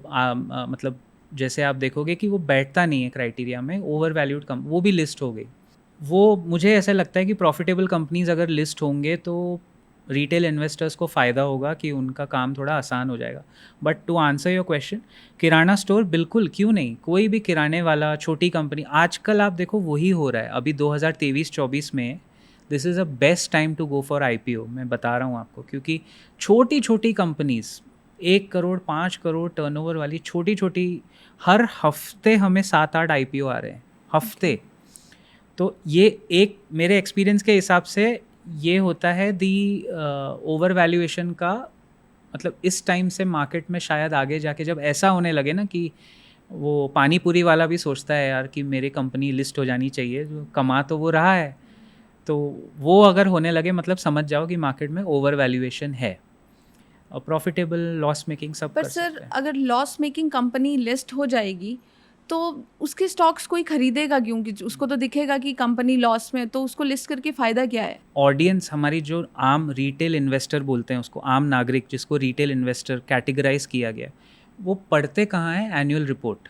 अच्छा, हाँ। वो DRHP करके एक डॉक्यूमेंट आता है, ड्राफ्ट रेड हेरिंग प्रोस्पेक्टस, जो सेबी में फाइल होता है, 500 पेज का। एक तो इनके डॉक्यूमेंट बड़े लंबे लंबे होते हैं, और मैं किसी को ब्लेम भी नहीं कर सकता, वो कैसे पढ़ेंगे। 500 पेज के डॉक्यूमेंट में बड़ा चढ़ा के सब IPO के पहले लिखते हैं, हम ये करेंगे, वो करेंगे, और अंदर ऐसे कुंड में कोने में लिखा होगा, by the way we are not profitable, हम लॉस बना रहे हैं इतना इतना। वो तो छुपाएंगे वो, बट छुपाएंगे मतलब क्या, वो उनके ऊपर है ना, वो कौन सा फॉन्ट बढ़ाएं, कौन सा फॉन्ट कम रखें, उसकी तो कोई पर सर गाइडलाइन जिस है। इंसान को अपना हार्ड अर्न मनी या इन्वेस्ट करना है, वो क्यों नहीं पड़ेगा वो? अब मैं ज़ोमैटो का एग्जांपल लेता हूँ। ज़ोमैटो इतना बड़ा ब्रांड बन गया, जब वो लिस्ट हुई थी, हम लोग तो रेकमेंड तो बिल्कुल करते भी नहीं और कर भी नहीं सकते, लेकिन हमारे ट्रेनिंग प्रोग्राम में हमने उसका एग्जांपल उठाया था कि देखो ये 45-50 रुपए वाला गिर गिर के आया है, ये स्टॉक आगे चलेगा, कभी ना कभी ये प्रॉफिटेबल हो जाएंगे, क्योंकि 16 साल से बिजनेस में लगे हुए हैं, ब्रांड बन गया है, अब पैसे आ गए। उसमें देखना ये पड़ता है कि कंपनी के पास कैश कितना है। जब जोमेटो लॉस मेकिंग थी लेकिन वो लिस्ट हो गई, उनके पास 10,000 करोड़ का कैश था बैलेंस शीट बुक्स में, वो उन्होंने दिखाया हुआ था। जिस कंपनी के पास 10,000 करोड़ रुपया कैश पड़ा है वो लिक्विड कैश, मतलब उनके पैसे पड़े हुए थे, तो वो उसमें से उन्होंने ब्लिंकिट खरीदा। ब्लिंकिट जो अभी जोमेटो का पार्ट है, ब्लिंकिट को पहले कहते थे ग्रोफर्स, यस सर, फिर वो ब्लिंकिट हुआ, फिर वो जोमेटो के और उसके फाउंडर शायद आपस में दोस्त यार थे, अलबिंदर और दीपेंद्र गोयल। अलबिंदर ढींडसा मेरे ख्याल से उनका नाम है, अलबिंदर उनका नाम है, ब्लिंकिट के फाउंडर। तो एक अच्छी कंपनी जो शायद अब लॉस मेकिंग है, लेकिन पुराने निवेशक उसमें लगे हुए हैं जिनको हम प्राइवेट इक्विटी वेंचर कैपिटल बोलते हैं, एंजल इन्वेस्टर्स, वो नहीं छोड़ रहे हैं कंपनी को। वो कह रहे हैं आईपीओ हो जाने दे, उसके बाद प्राइस बढ़ेगा, प्रॉफिट में आएगी, तब मैं बेचूंगा। तो वो एक क्राइटेरिया होता है। लेकिन ऑडियंस, आप उम्मीद कैसे करोगे कि कोई लेमैन जाके इतना पढ़े कि ये लॉस मेकिंग है लेकिन देखो ये प्रॉफिटेबल हो जाएगी। इसी के विपरीत पेटीएम, जब से वो आई है वो मेरे फिल्टर्स में पास नहीं हुई थी कभी। तो मैं हमेशा जोमेटो को लेके कहता था ये अच्छी है, और पेटीएम को लेके कहता था ये आप अपने वित्तीय सलाहकार से पूछें, क्योंकि मुझे नहीं लगता ये। और देखो 2100 के भाव पे लिस्ट हुई थी, 300-400 तक गिरी हुई, अभी 650-700 पे, आज तक उसका भाव नहीं आया 2100 रुपया जिस पे लिस्ट हुई थी, वहां तक अभी पहुंच ही नहीं पाया दोबारा। Same example, same criteria, but दोनों लॉस मेकिंग थे। लेकिन एक के पास बैलेंस शीट पे कैश पड़ा था, एक कंपनी टफ टाइम से गुजर रही थी, और मैनेजमेंट इंटेग्रिटी उसकी शायद कहीं ना कहीं मेरे ख्याल से जोमेटो के कंपेयर में सही नहीं थी। जोमेटो का जो फाउंडर है दीपेंद्र गोयल, उनका विजन बहुत क्लियर है कि हमें प्रॉफिटेबल और प्रोडक्टिव एसेट्स में ही पैसे लगाने। जैसे जब उन्होंने ब्लिंकिट को ख़रीदा तो हम काफ़ी शेयर होल्डर्स थे, मैं भी, I am disclaimer, share holder in Zomato, तो मैंने भी बहुत पहले के भाव पे जब गिरता था तो हम ले लेते थे। तो उन्होंने ख़रीदा तो मैंने बोला यार ये फिर हम उसमें रिसर्च में घुस गए कि ये लोग ब्लिंकिट क्यों ख़रीद रहे हैं। ब्लिंकिट भी तभी प्रॉफिटेबल नहीं था, तो उसको वो जिसको हम कहते हैं क्विक कॉमर्स, वो मार्केट में टैप करना था, and he found Blinkit a good fit, तो उसने ख़रीद लिया। तो उस वजह से क्या होता है, जो बाहर के बड़े निवेशक हैं जिनके पास 10,000 करोड़ 20,000 करोड़ पैसे पड़े हैं, फॉरेन इन्वेस्टर्स, वो आपकी इंडियन कंपनी में फिर पैसे डालते हैं उस भाव पे। उनको कौड़ियों के दाम मिल जाती है आपकी कंपनी, वो बोलते हैं यार ये ब्रांड अच्छा है, आगे जाके हो जाएगा। और देखो 2022-23 में जोमेटो हो गई प्रॉफिटेबल, लेकिन उन्होंने शुरू किया था 2007 में, तो 16 साल लगे ब्रेक इवन पॉइंट प्रॉफिटेबल आने को। तब तक सब लगे रहे जोमेटो के साथ, किसी ने साथ नहीं छोड़ा। एक रीज़न ये भी हो सकता है कि लोग इन्वेस्ट करने से बचें, क्योंकि मैं अपना पर्सनल ये भी बताऊं तो आई थिंक बहुत लॉन्ग टर्म है ये जो आप बता रहे हो। अभी 25 पे प्लान करें, देन 40 तक इतना होगा। अगर बीच में लाइक हाँ वो कैश फ्लो चाहिए, आपको लिक्विड मनी चाहिए, तो वो किस तरह से उसे ले सकते हैं? लाइक उस टाइम आपका एक हमेशा फाइनेंशियल प्लानर होगा, सर्टिफाइड फाइनेंशियल प्लानर को आप अप्रोच करके ही पोर्टफोलियो बनाएं, या सेबी रजिस्टर्ड फाइनेंशियल एडवाइज़र आपका होगा, वही आपको बताएगा 100 माइनस एज और ये सारे फार्मूला लगा के वो आपके लिए एक प्रॉपर प्लान बना देगा, एक डॉक्टर की तरह। इमरजेंसी कॉर्पस नाम की एक चीज़ होती है कि जो आपका सैलरी है, आपके पास हमेशा 6 months of your monthly salary, मान लीजिए आपकी सैलरी, वही एग्जांपल लेते हैं, 25,000 रुपये है, तो 1.5 लाख रुपए आपके पास हमेशा इमरजेंसी होना चाहिए। वो आप स्टॉक से नहीं निकाल सकते, दैट इज़ सेपरेट। वो 1.5 लाख आपके बैंक में रखो, कहीं भी रखो, सेविंग्स से। अच्छा, जब आपकी सैलरी बढ़ के 1 लाख हो जाए महीने की, तो आपका इमरजेंसी कॉर्पस भी 6 लाख रुपए होना चाहिए, माइंड यू। मंथली इनकम का 6 टाइम अगर आपके पास है तो आप इमरजेंसी में कवर्ड हो, ठीक ठाक हो आप। फिर उसमें फाइनेंशियल प्लानिंग में बहुत चीज़ें आ जाती है ना, कितनी प्रॉपर्टी है आपकी, एज कितनी है, लोन कितने आपने ले रखे हैं, लोन की ईएमआई का ड्यूरेशन कितना है, सेकेंड इनिंग्स वालों के लिए आपके बच्चे कितने हैं, बच्चों की उम्र कितनी है, स्कूल का खर्चा कितना है, बहुत सारे क्राइटेरिया ला के फिर आपका एक पोर्टफोलियो बनाता है वो फाइनेंशियल प्लानर या फाइनेंशियल एडवाइज़र। उसमें इमरजेंसी, ये जो आप पॉइंट बोल रही हैं, ये पॉइंट उसमें आ जाएगा। एंड सर, अभी आपने बहुत बार ये टर्म यूज़ करा आईपीओ। हाँ सर, ये आईपीओ, इनिशियल पब्लिक ऑफरिंग्स, ये कैसे होता है सर? ये तो वही ना, जैसे आपको कंपनी, आपकी कोई स्टार्टअप है या कंपनी चल रही है, 5-6 साल हो गए, आपका एक एक्स अमाउंट, सेबी जो रेगुलेटर है उनके क्राइटेरिया में आप बैठ रहे हो, तो आप आईपीओ कराने का रीज़न ये है कि बाज़ार में आपकी कंपनी आप लिस्ट करना चाहते हो ताकि ऑर्डिनरी इंडियंस उसमें पैसे लगाएं और आपको कैपिटल मिले फॉर फर्दर ग्रोथ। मार्केट में आने का रीज़न ही ये है कि छोटी कंपनी को बड़ा बनना है, छोटी कंपनी को बड़ा बनना है, पैसे चाहिए, तो हम अपना स्टेक ऑफलोड कर रहे हैं कि देखो मेरा 100% कंपनी मेरे पास था, अब मैं उसमें से 25% मार्केट में दे रहा हूँ, जो जो उठाना चाहता है उठा लो, ये मेरा भाव है 100 रुपया पर शेयर एग्जाम्पल। तो जब वो स्टार्ट करेगा फर्स्ट शेयर वो डालेगा, दैट इज हिज मतलब उस कंपनी प्रमोटर, का जो आईपीओ। प्रमोटर है, हाँ, वो अपनी पहले एक बता देगा कितना है। आईपीओ का बेसिक पर्पज़ ही ये है कि आप अब तक प्राइवेट चल रहे थे और आपको पैसे चाहिए आगे ग्रोथ करने के लिए, to reach next stage of growth, आपको बड़ा बनना है बेसिकली, तो आपको मार्केट में लिस्ट करेंगे तो पैसे आ जाते हैं आपके पास। जोमेटो के पास यही हुआ ना, उनके पास जो मैं कह रहा था 10,000 करोड़ जो थे वो उनके पहले के इन्वेस्टर्स ने डाले हुए थे, बट वो प्राइवेट इक्विटी है, मतलब वो बाज़ार मार्केट वाला नहीं था, वो स्टार्टअप्स में जो फंडिंग करते हैं वेंचर कैपिटलिस्ट, वो स्टार्टअप्स को अलग से एक उनका ये रहता है कि रेशियोज़ रहते हैं, उस हिसाब से वो कंपनी आंकते हैं और पैसे डालते हैं। तो वहाँ से जोमेटो ने काफ़ी पैसे रखे हुए थे कि जब हम आईपीओ करेंगे तो हमें ये पैसा काम आने वाला है। दैट्स वाई कंपनी का जो प्रमोटर है ना, यानी जो मैनेजमेंट है, मैनेजमेंट इंटेग्रिटी स्टॉक चुनने में सबसे इम्पॉर्टेंट क्राइटेरिया 90% वही है कि आपको प्रमोटर का ट्रैक रिकॉर्ड देखना है, क्या वो एक सही दिशा में कंपनी ले जा रहा है, because he is the jockey of the horse ना। तो या तो आप घोड़े पे पैसे लगाओ या जॉकी पे पैसे लगाओ, तो हम लोग usually long term investor jockey पे पैसे लगाते हैं कि ये बंदा सही है, कंपनी शायद ख़राब है, बंदा ले जाएगा ऊपर। तो sir IPO and sir NFO ये क्या होता है sir? New fund offering. NFO is for जब कोई नया म्यूचुअल फंड मार्केट में आता है, तो वो म्यूचुअल फंड का, जैसे स्टॉक्स का आईपीओ होता है वैसे म्यूचुअल फंड्स का एनएफओ है।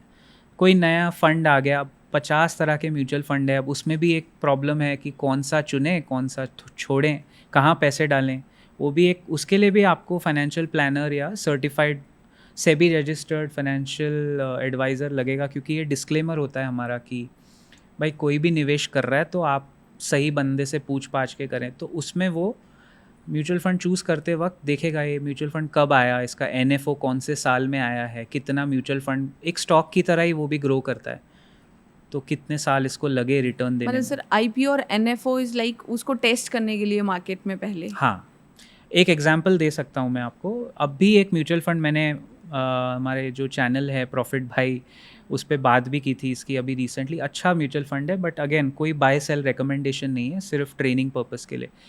टाटा का एक टूरिज़्म इंडेक्स फंड आया है, वो इंडेक्स है टूरिज़्म, इंडिया में अभी बहुत नेसेंट स्टेज पे, अब बढ़ने वाला है because of various initiatives by the government and overall. तो वो NAV नेट असेट वैल्यू उसका 10 रुपये है। अब NFO आया होगा 7-8 रुपये पे या शायद इसी भाव पे। अब आप देखोगे 5-6 साल बाद, 10 साल बाद ना, ये 10 रुपये वाली चीज़ 100 रुपये फटाफट होगी, लेकिन 100 रुपये से 1000 जाने में उसको टाइम लगेगा। तो NFO क्या करता है ना, अर्ली इन्वेस्टर्स को मौका देता है कि आप सस्ते दाम में म्यूचुअल फंड पकड़ लो टाइट स्टॉक की तरह। और चूंकि वो म्यूचुअल फंड है, उसमें एक फ़ंड मैनेजर है, वो बैठा हुआ है ज्ञानी आदमी जो आपके पैसे सही जगह लगाएगा। टूरिज़्म की ही कंपनीज़ वो पकड़ेगा। अच्छा, अगर मैं बाज़ार में पकड़ने जाऊँ होटल्स कौन से अच्छे, टूरिज़्म कौन सी अच्छी, मुझे भी बहुत मेहनत लगेगी। उससे अच्छा मैं अपना पैसा ये टूरिज़्म के म्यूचुअल फंड में डाल दूँगा शायद, कि चलो मुझे इस पे भरोसा है। टाटा ग्रुप का है वो, टाटा ग्रुप आप जानते हो, आधा भरोसा इंडियंस को वैसे ही आ जाता है टाटा ग्रुप के ऊपर। तो वैसे वो NFO वहाँ जल्दी पकड़ में NFO काम करता है, जितना जल्दी तो आप मतलब अभी लोगों को इसमें इन्वेस्ट करना चाहिए? नहीं, वो तो मैं नहीं? अच्छा सवाल है, मैं नहीं हाँ। कह सकता ऑफिशियली, बिकॉज हम लोग by the book rule book चलते हैं। लेकिन हाँ, कंसिडर कर सकते हैं। मैं ये कह सकता हूँ टूरिज़्म एज अ सेक्टर बहुत अच्छा है इंडिया में। अगर आप मुझसे पूछें ना अगले 3-4 सेक्टर अगर मैं बताऊँ आपको, तो टूरिज़्म में बहुत ग्रोथ है। NBFCs, non banking finance companies, loan देने वाली कंपनीज़, पर्सनल लोन्स वाली कुछ फिनटेक्स हैं, और स्पेशलिटी केमिकल एक सेक्टर है, उसमें अच्छी कंपनीज़ हैं। तो इनके जो कुछ कुछ फंड्स होते हैं थीमेटिक, जैसे मान लो मैंने अभी एक टूरिज़्म का बताया ना, तो एक म्यूचुअल फंड होगा, उसको आप बोलोगे वो सिर्फ बैंकों में पैसा लगाएगा, फाइनेंशियल इंडेक्स। तो अगर आप बैंक्स पे बहुत बुलिश हैं, इंडिया में आप जानते हो बैंक कभी बंद नहीं होगी, तो आप उस तरफ जाओगे। कुछ म्यूचुअल फंड होते हैं वो large cap, mid cap, small cap, तो वो हर तरह के, फ्लेक्सी कैप फंड्स भी होते हैं, वो हर तरह के सेक्टर के बेस्ट स्टॉक पकड़ के रखते हैं। Those are good funds.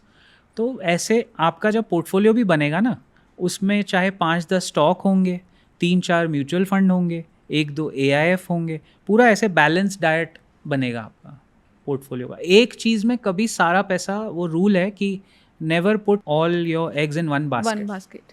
ये हम जो सुनते थे दादाजी के टाइम पे, वो सही है फाइनेंस में। डाइवर्सिफिकेशन करते करते रिस्क, क्योंकि आपने पूछा था बीच में कि रिस्क तो है। रिस्क क्या है कि आपके हिसाब से तो मार्केट नहीं चलेगा, मेरे हिसाब से भी नहीं, बट अगर मुझे रिस्क पता है और मैं वो रिस्क के लिए प्रिपेयर्ड हूँ, then it's a calculated risk. ये ऐसा रिस्क नहीं है कि क्रिप्टो करेंसी जैसा नहीं है ये कि गिर जाएगा, डूब जाएगा, ये हो जाए, पैसे ही नहीं आए। ये रिस्क कैलकुलेटेड है। हम सब क्यों रिस्क लेते हैं इंडिया पे? क्योंकि देश अभी और ग्रो कर रहा है, फास्टेस्ट ग्रोइंग इकोनॉमी है, तो उस पे हम लेते हैं कि इंडिया अगर ग्रो कर रहा है तो इंडिया में सबसे ज़्यादा सेक्टर कौन से हैं जो ग्रो करेंगे। तो टूरिज़्म पे हम लोग इसलिए मेरी नज़र है क्योंकि अभी भी बहुत अंडर पेनिट्रेटेड है हमारे देश का टूरिज्म। हाँ बिल्कुल, आप देखो ना, अब जाके वो अयोध्या में एक चीज़ बनी और फिर उसमें अब लोग आ रहे हैं, लेकिन कोई डेडिकेटेड टूरिज़्म मिनिस्ट्री तो है खैर हमारी, और वो काम भी अच्छा कर रहे होंगे आई एम श्योर, बट उसको ना एज अ रेवेन्यू नहीं देखा जाता है। उसको खाली एक MTDC DTDC रिजॉर्ट बना दिए, 2 कर दिए, वैसे देख। बाहर आप कंट्रीज़ देखो जिनकी इकोनॉमी सिर्फ टूरिज़्म पे चल रही है, यूरोप बेसिकली। बिल्कुल। ज़्यादा दूर नहीं जाएं तो दुबई देखिए आप, मिडिल ईस्ट देखिए, कुछ नहीं है उनके पास। हमारे पास तो पहाड़ हैं, माउंटेन, सी, सब कुछ है, हर वो है हमारे पास। हाँ, डेफिनेटली। अब बट उसको मार्केट अब जाके मेरे ख्याल से अब होगा, वो अब उस पर ध्यान जाएगा। मेरे 20 साल में मैंने क्या देखा ना, सेक्टर रोटेट होता रहता है।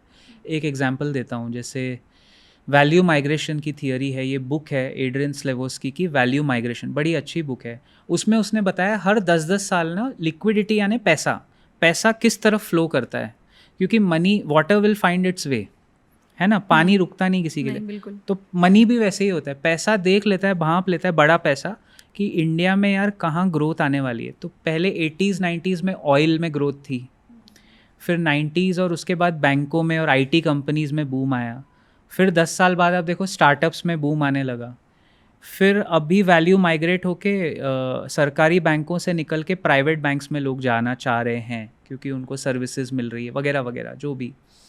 तो अगला वैल्यू माइग्रेशन जो मुझे लगता है वो शायद बैंक्स भी एक टाइम पे रुक जाएं, तो फिर वो टूरिज़्म में लोग पीछे भागेंगे, क्योंकि इंडिया ही है, हम ही है, हमको ही अपना टूरिज़्म संवारना है।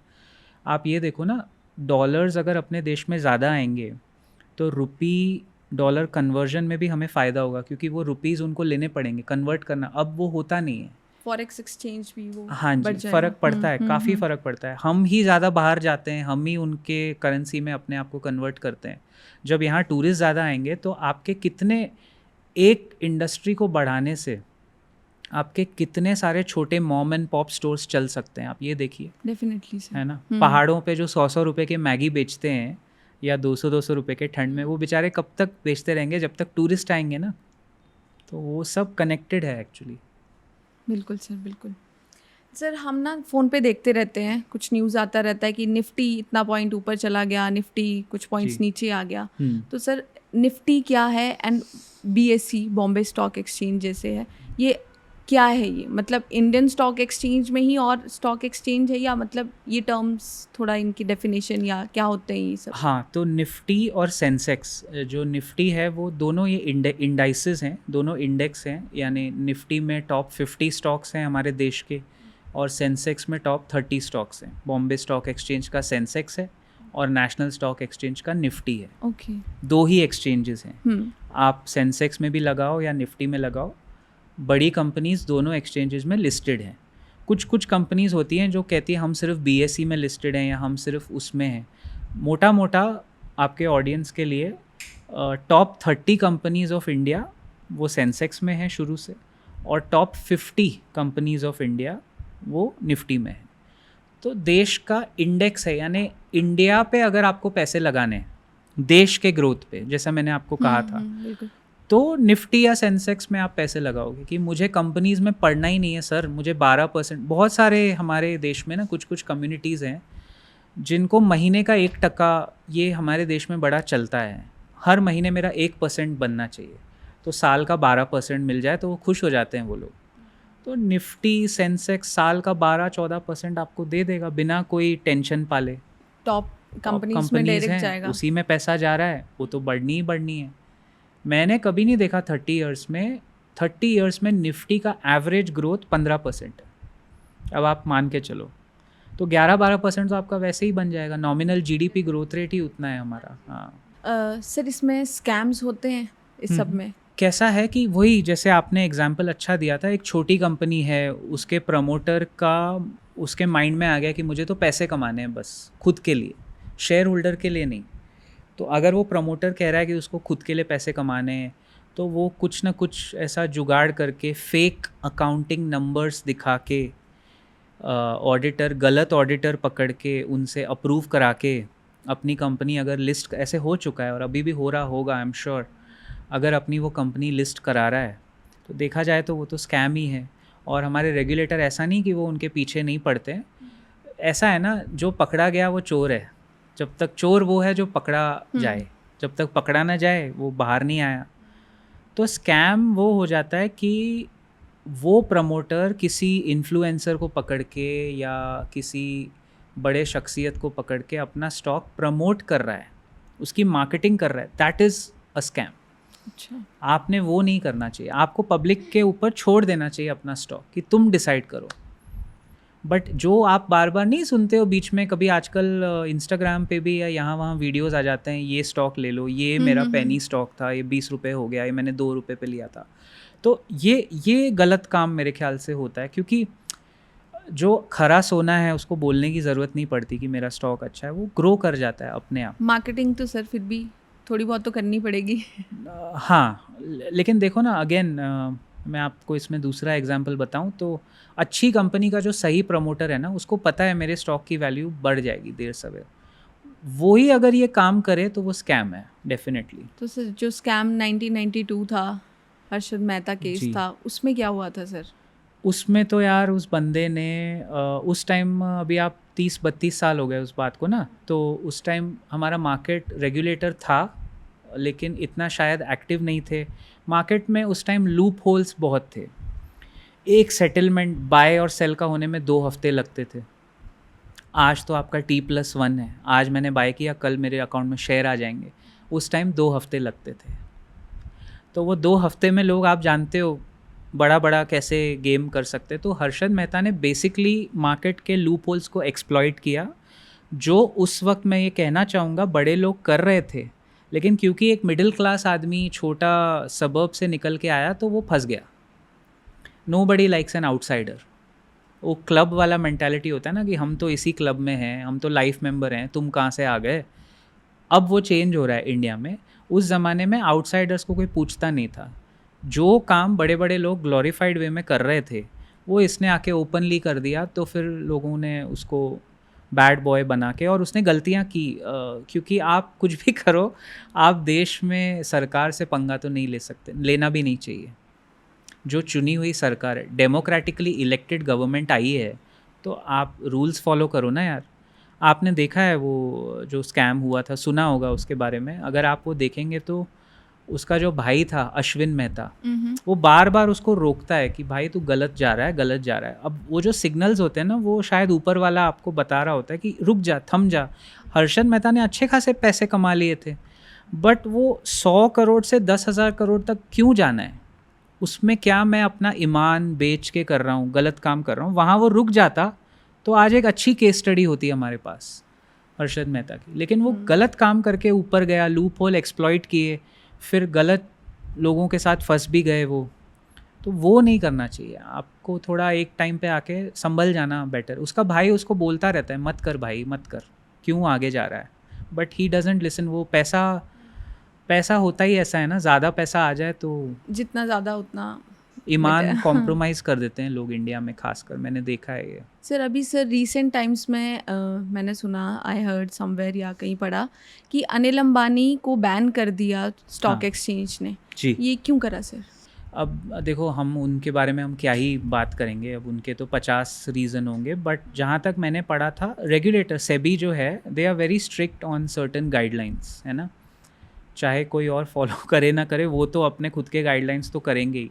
तो मेरे ख्याल में इनकी कुछ कंपनीज थी जिनका नाम उछला था for some unfair trade practices, उस वजह से उनकी होल्डिंग को और उनको as a stock market participant 5 साल के लिए बैन किया गया है कि आप 5 साल तक बाज़ार में ट्रेड नहीं कर सकते डायरेक्टली। वो अनफेयर प्रैक्टिसेस के चलते उनका नाम उछला और उनकी कंपनीज, रिगिंग होता है, प्राइस लोग बढ़ाते हैं, उस चक्कर में उनको बैन किया गया।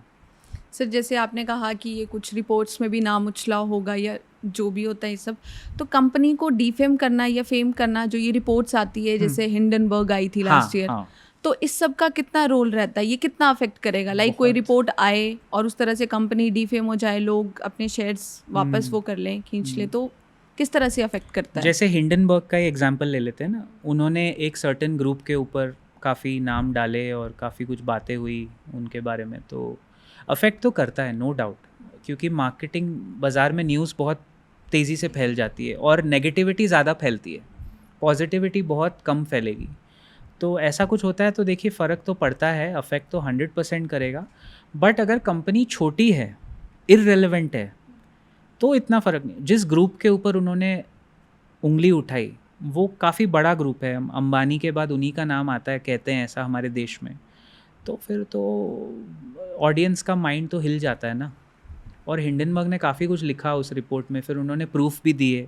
अब पता नहीं वो मैटर का क्या होगा, लेकिन वही मैं कह रहा हूँ ना, एक आम आदमी कितना इन चीज़ों में अपने आप को फंसाए या इनसे दूर रहे, पैसा तो आप दोनों में बना लोगे, बट आपकी क्षमता होनी चाहिए कि मुझे किस हद तक मार्केट में घुस के पैसिव इन्वेस्टिंग करनी है या एक्टिवली मेंबर बन के एक्टिव इन्वेस्टिंग करके रोज़ मैं ट्रैक करूँ स्टॉक्स को, रोज़ अपने ही चुने हुए स्टॉक लेता रहूँ, या मैं म्यूचुअल फंड में और ETF में डाल के सुखी होकर अपना दूसरा काम धंधा निपटाऊँ और पैसे भी बनाऊँ। वो है, वो वाला फ़र्क है। Okay sir. सर आप तकरीबन 20 साल से ज़्यादा मार्केट देख रहे हो, स्टॉक्स ये सब देख रहे हो। बिल्कुल सर 90s की मार्केट, 2000 की मार्केट और अब अभी जो है मार्केट, इसमें कितना फ़र्क आया है सर? बहुत फ़र्क आया है यार। 90s में जैसा मैंने कहा ना, वो थोड़ा रेगुलेशन कम था और स्कैम या लूप होल का फ़ायदा उठाना आसान था। फिर हमने देखा 2000-2001 में .com बबल, जो 99 से जब हम 2000 में गए तो उसको कहते हैं Y2K वाला प्रॉब्लम हुआ। उस चक्कर में काफ़ी IT कंपनीज फैल गई थी। जैसे आजकल आप नहीं देखते AI की बातें हो रही है, आर्टिफिशियल इंटेलिजेंस। उस टाइम IT का बूम था जो बाद में बबल हुआ और फिर वो कभी ना कभी बबल बर्स्ट होता है। वो 2001 में बर्स्ट हुआ। उसके बाद 9/11 अटैक्स हुए जो काफ़ी बुरी चीज़ हुई। उसके बाद बाज़ार का कॉन्फिडेंस ग्लोबली एकदम गिर गया था। फिर 2008 में वो लीमन ब्रदर का क्राइसिस हुआ तो सारे मार्केट दोबारा गिर गए। हर 10 साल में एक बार ऐसा कुछ आएगा, नाम बदल जाते हैं बट बाज़ार गिरता है। जैसे अभी कोविड में भी वही हुआ। तो हर 5, 7, 10 साल में एक करेक्शन आता है। लेकिन अगर आप पूछ रहे हैं क्या फ़र्क है, अभी इस वक्त we are very happy that we are the 4th largest market, 3rd largest हो जाएंगे हम stock market in terms of world's positions और वैल्यू ऑफ ट्रेड्स। तो अब गलत काम करना आसान तो बिल्कुल नहीं है।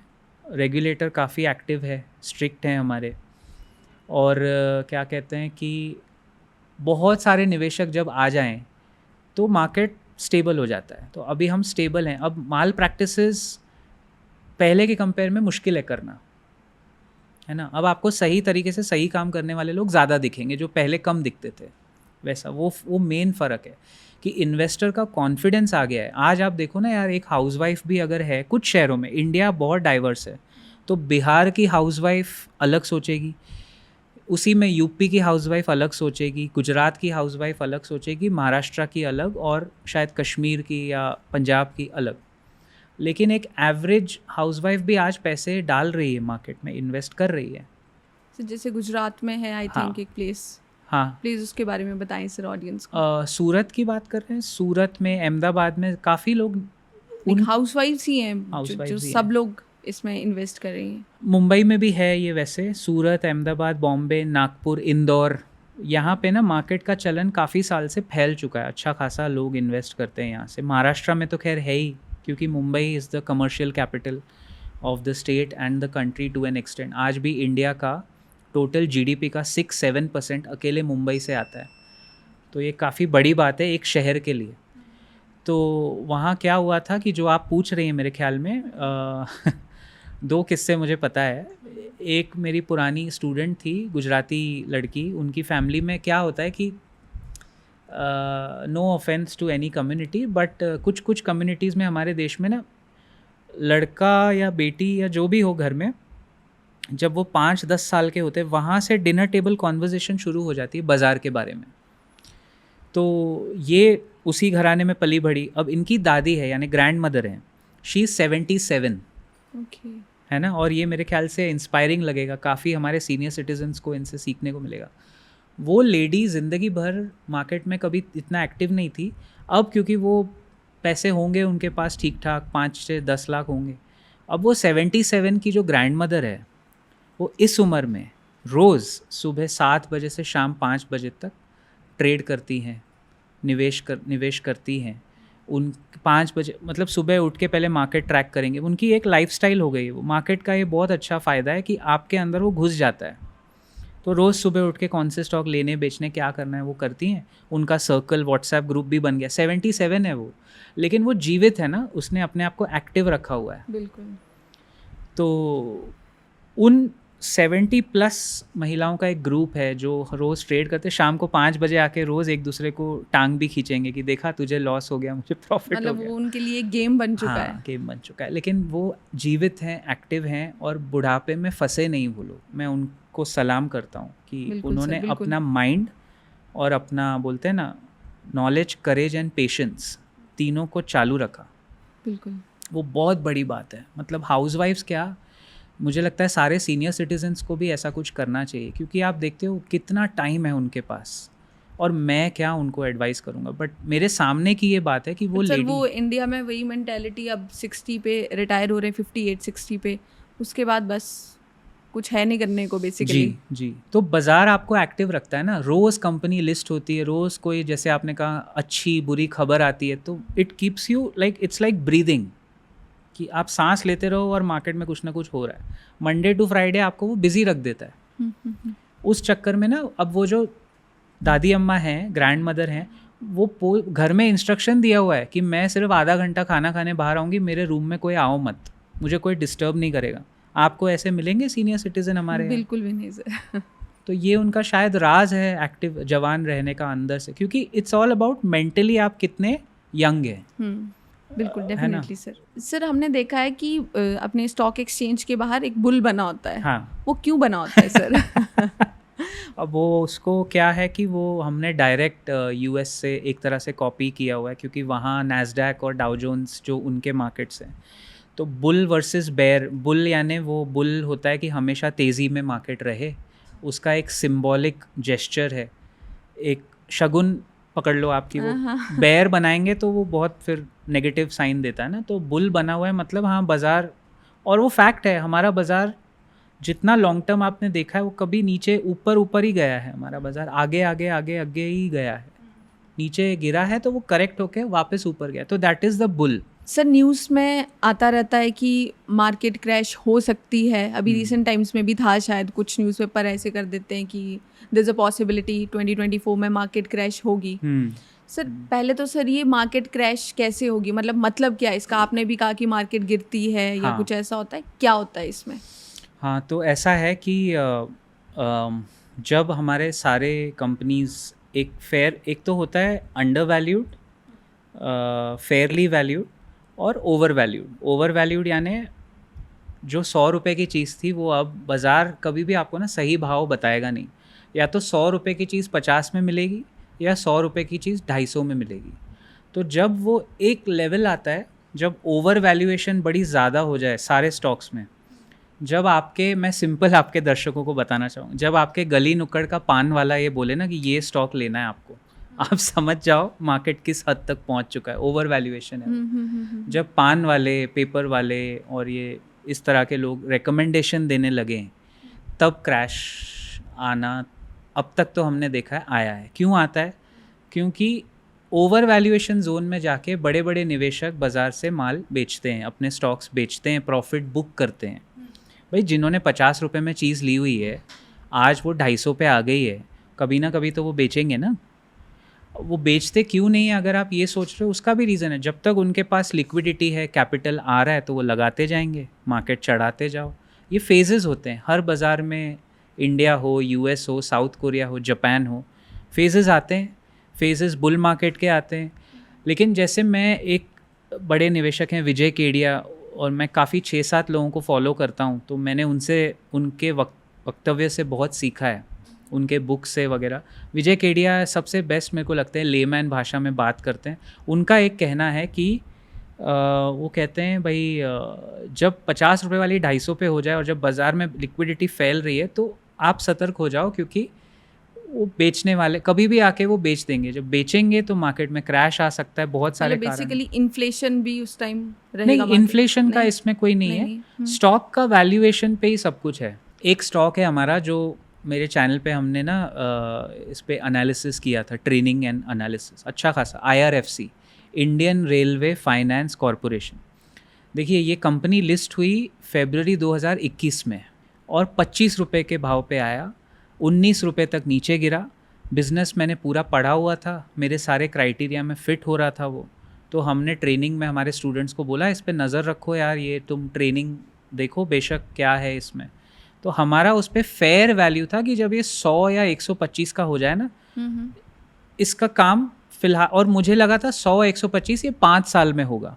अब 3 साल में वो 225 पे चला गया।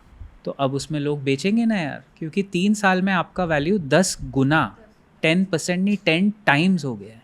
जिसने 1 लाख लगाए थे उसके 10 लाख हो गए, जिसने 50,000 लगाए थे उसके 5 लाख हो गए। तो अब वो तो बेचेगा ना। जब वो वैसे स्टॉक क्यूमुलेटिवली जब बिकने लगे, सेंसेक्स के स्टॉक्स या निफ्टी के स्टॉक्स, तब बाज़ार में करेक्शन एक नॉर्मल प्रोसेस है, करेक्शन से डरना भी नहीं चाहिए। और जो विजय केडिया साहब जो बात बोली, मैं उनका ही नाम लेके उनके पॉइंट से क्यों लेता हूँ कि एक चीज़ हमने बड़ी अच्छी देखी है, 90s और अर्ली 2000 में बेयर मार्केट लंबे होते थे, बुल मार्केट छोटे होते थे। अब क्या हो रहा है ना, बुल मार्केट बहुत बड़े बड़े होते जा रहे हैं, और करेक्शन अगर आ भी गया तो वो 1 हफ्ते, 2 हफ्ते, 1 महीने में अब्जॉर्ब हो जाता है। बाज़ार अपने आप को एडजस्ट कर लेता है। जब इलेक्शंस आते हैं, ये इलेक्शंस कितना अफेक्ट करते हैं सर स्टॉक मार्केट को? बहुत इफेक्ट करते हैं, क्योंकि जब अभी अपने इलेक्शंस थे तो अमित शाह जी ने कहा था कि it's a best time to invest in stocks. Right. क्यों? अब देखो, वो तो यार होम मिनिस्टर थे उस टाइम, अभी भी हैं। इनफैक्ट आपने सही कहा, होम मिनिस्टर, फाइनेंस मिनिस्टर और आदरणीय प्रधानमंत्री जी ने खुद कहा था। एक्चुअली किसी भी गवर्नमेंट सर्वेंट को ये नहीं कहना चाहिए कायदे से तो, लेकिन उन्होंने कह दिया था क्योंकि वो बुलिश मोमेंटम चालू रखना चाहते थे। उनको चाहिए था कि हम, हर पॉलिटिशियन को लगता है ना मेरी ही सरकार बने, कौन कहेगा कि मेरी नहीं बनेगी। तो वो उस फ्लो में कह रहे थे कि आप खरीद लो, खरीद लो, खरीद लो, जबकि वो टेक्स्ट बुक देखेंगे तो वो नहीं कहना चाहिए था, लेकिन उन्होंने कहा। अब इलेक्शन में जो हुआ, उस दिन 4 जून को जो बाज़ार गिरा, 9.5% करेक्शन काफ़ी तगड़ा होता है, आया था, एक ही दिन में आया, बट उसी हफ्ते में वो अब्जॉर्ब हो गया। क्योंकि उस बार पब्लिक वेट कर रहे थे, लोगों के पास, बड़े बड़े इंस्टीट्यूशंस के पास पैसे थे कि वो फटाफट करेक्शन में बाय कर लें। क्रैश कब आता है ना, जब चारों तरफ, जैसे कोविड के टाइम जो हुआ वो क्रैश था, चारों तरफ डर है कि पता नहीं दुनिया ज़िंदा रहेगी कि नहीं। कोविड के टाइम तो वही था। लेकिन आप देखो ना, कोविड का करेक्शन भी 1 महीने में अब्जॉर्ब हो गया। 24 मार्च से 24 अप्रैल तक बाज़ार वापस खड़ा होने लगा अपने पैर पे। तो वो क्रैश था। ये तो अभी करेक्शन में फ़र्क, करेक्शन और क्रैश में क्या फ़र्क है? करेक्शन में 5%, 10%, 12% बाज़ार गिर गया, लेकिन क्रैश है 20%, 25% मार्केट अगर गिर जाए तो वो क्रैश है। वो मुझे ऑनेस्टली स्पीकिंग ना अभी नहीं लगता कि हमारा बाज़ार इतना कभी गिरेगा। उसका रीज़न है क्योंकि पहले के मार्केट में और अभी के मार्केट में जो फ़र्क है वो ये है कि म्यूचुअल फंड्स जो हमसे ही पैसा लेते हैं, वो पहले एक नियमित अमाउंट उनको पब्लिक रिटेल इन्वेस्टर देते थे कि वो हर महीने हमसे पैसा ले और मार्केट में लगाएं। तो बाज़ार को बैलेंस करने का काम ये म्यूचुअल फंड वाले करते हैं एक्चुअली, जिनको हम कहते हैं DII, डोमेस्टिक इंस्टीट्यूशनल इन्वेस्टर, यानी देसी संस्थागत निवेशक, और FII यानी विदेशी संस्थागत निवेशक। ये बड़े प्लेयर होते हैं, फॉरेन इंस्टीट्यूशनल इन्वेस्टर और डोमेस्टिक। तो जो डोमेस्टिक है उसमें कौन कौन है? LIC, UTI, SBI, बड़े बड़े नाम जिनके पास बहुत पैसे हैं। तो जब बाज़ार गिरता है ना, तो ये लोगों के पास जो सरप्लस फंड है ये आके संभालते हैं मार्केट को उस ज़माने में। तो अब म्यूचुअल फंड्स के पास इतना पैसा आ रहा है, मैं आपको ये बताना चाहूँगा क्योंकि सारा डेटा हमारा पब्लिक डोमेन में है। एवरी मंथ हमारे देसी म्यूचुअल फंड हाउसेस के पास टोटल मिला के हर महीने 21,000 करोड़ रुपए आ रहे हैं वाया SIP, पूरे देश का। That's a very big amount. Very big amount. 5-6 साल पहले ये 3,000 करोड़ था, अब कोविड के बाद ये 21,000 करोड़ हो गया। तो ये टाइम हम में से किसी ने नहीं देखा है, ये टाइम हम सबके लिए नया है, इसमें सीखने को मिलेगा। इसमें अगर क्रैश आ भी गया ना, तो म्यूचुअल फंड के पास इतना पैसा है कि वो तो ऐसे कौड़ियों के दाम ढूंढने के लिए वेट कर रहे हैं कि थोड़ा क्रैश आए और हम पैसा लगा के नीचे के भाव पे सेम स्टॉक पकड़ लें। मान लो HDFC बैंक एक एग्जाम्पल, म्यूचुअल फंड्स ने उसमें बहुत पैसे डाले हुए हैं, अब वो 1650 पे चल रहा है।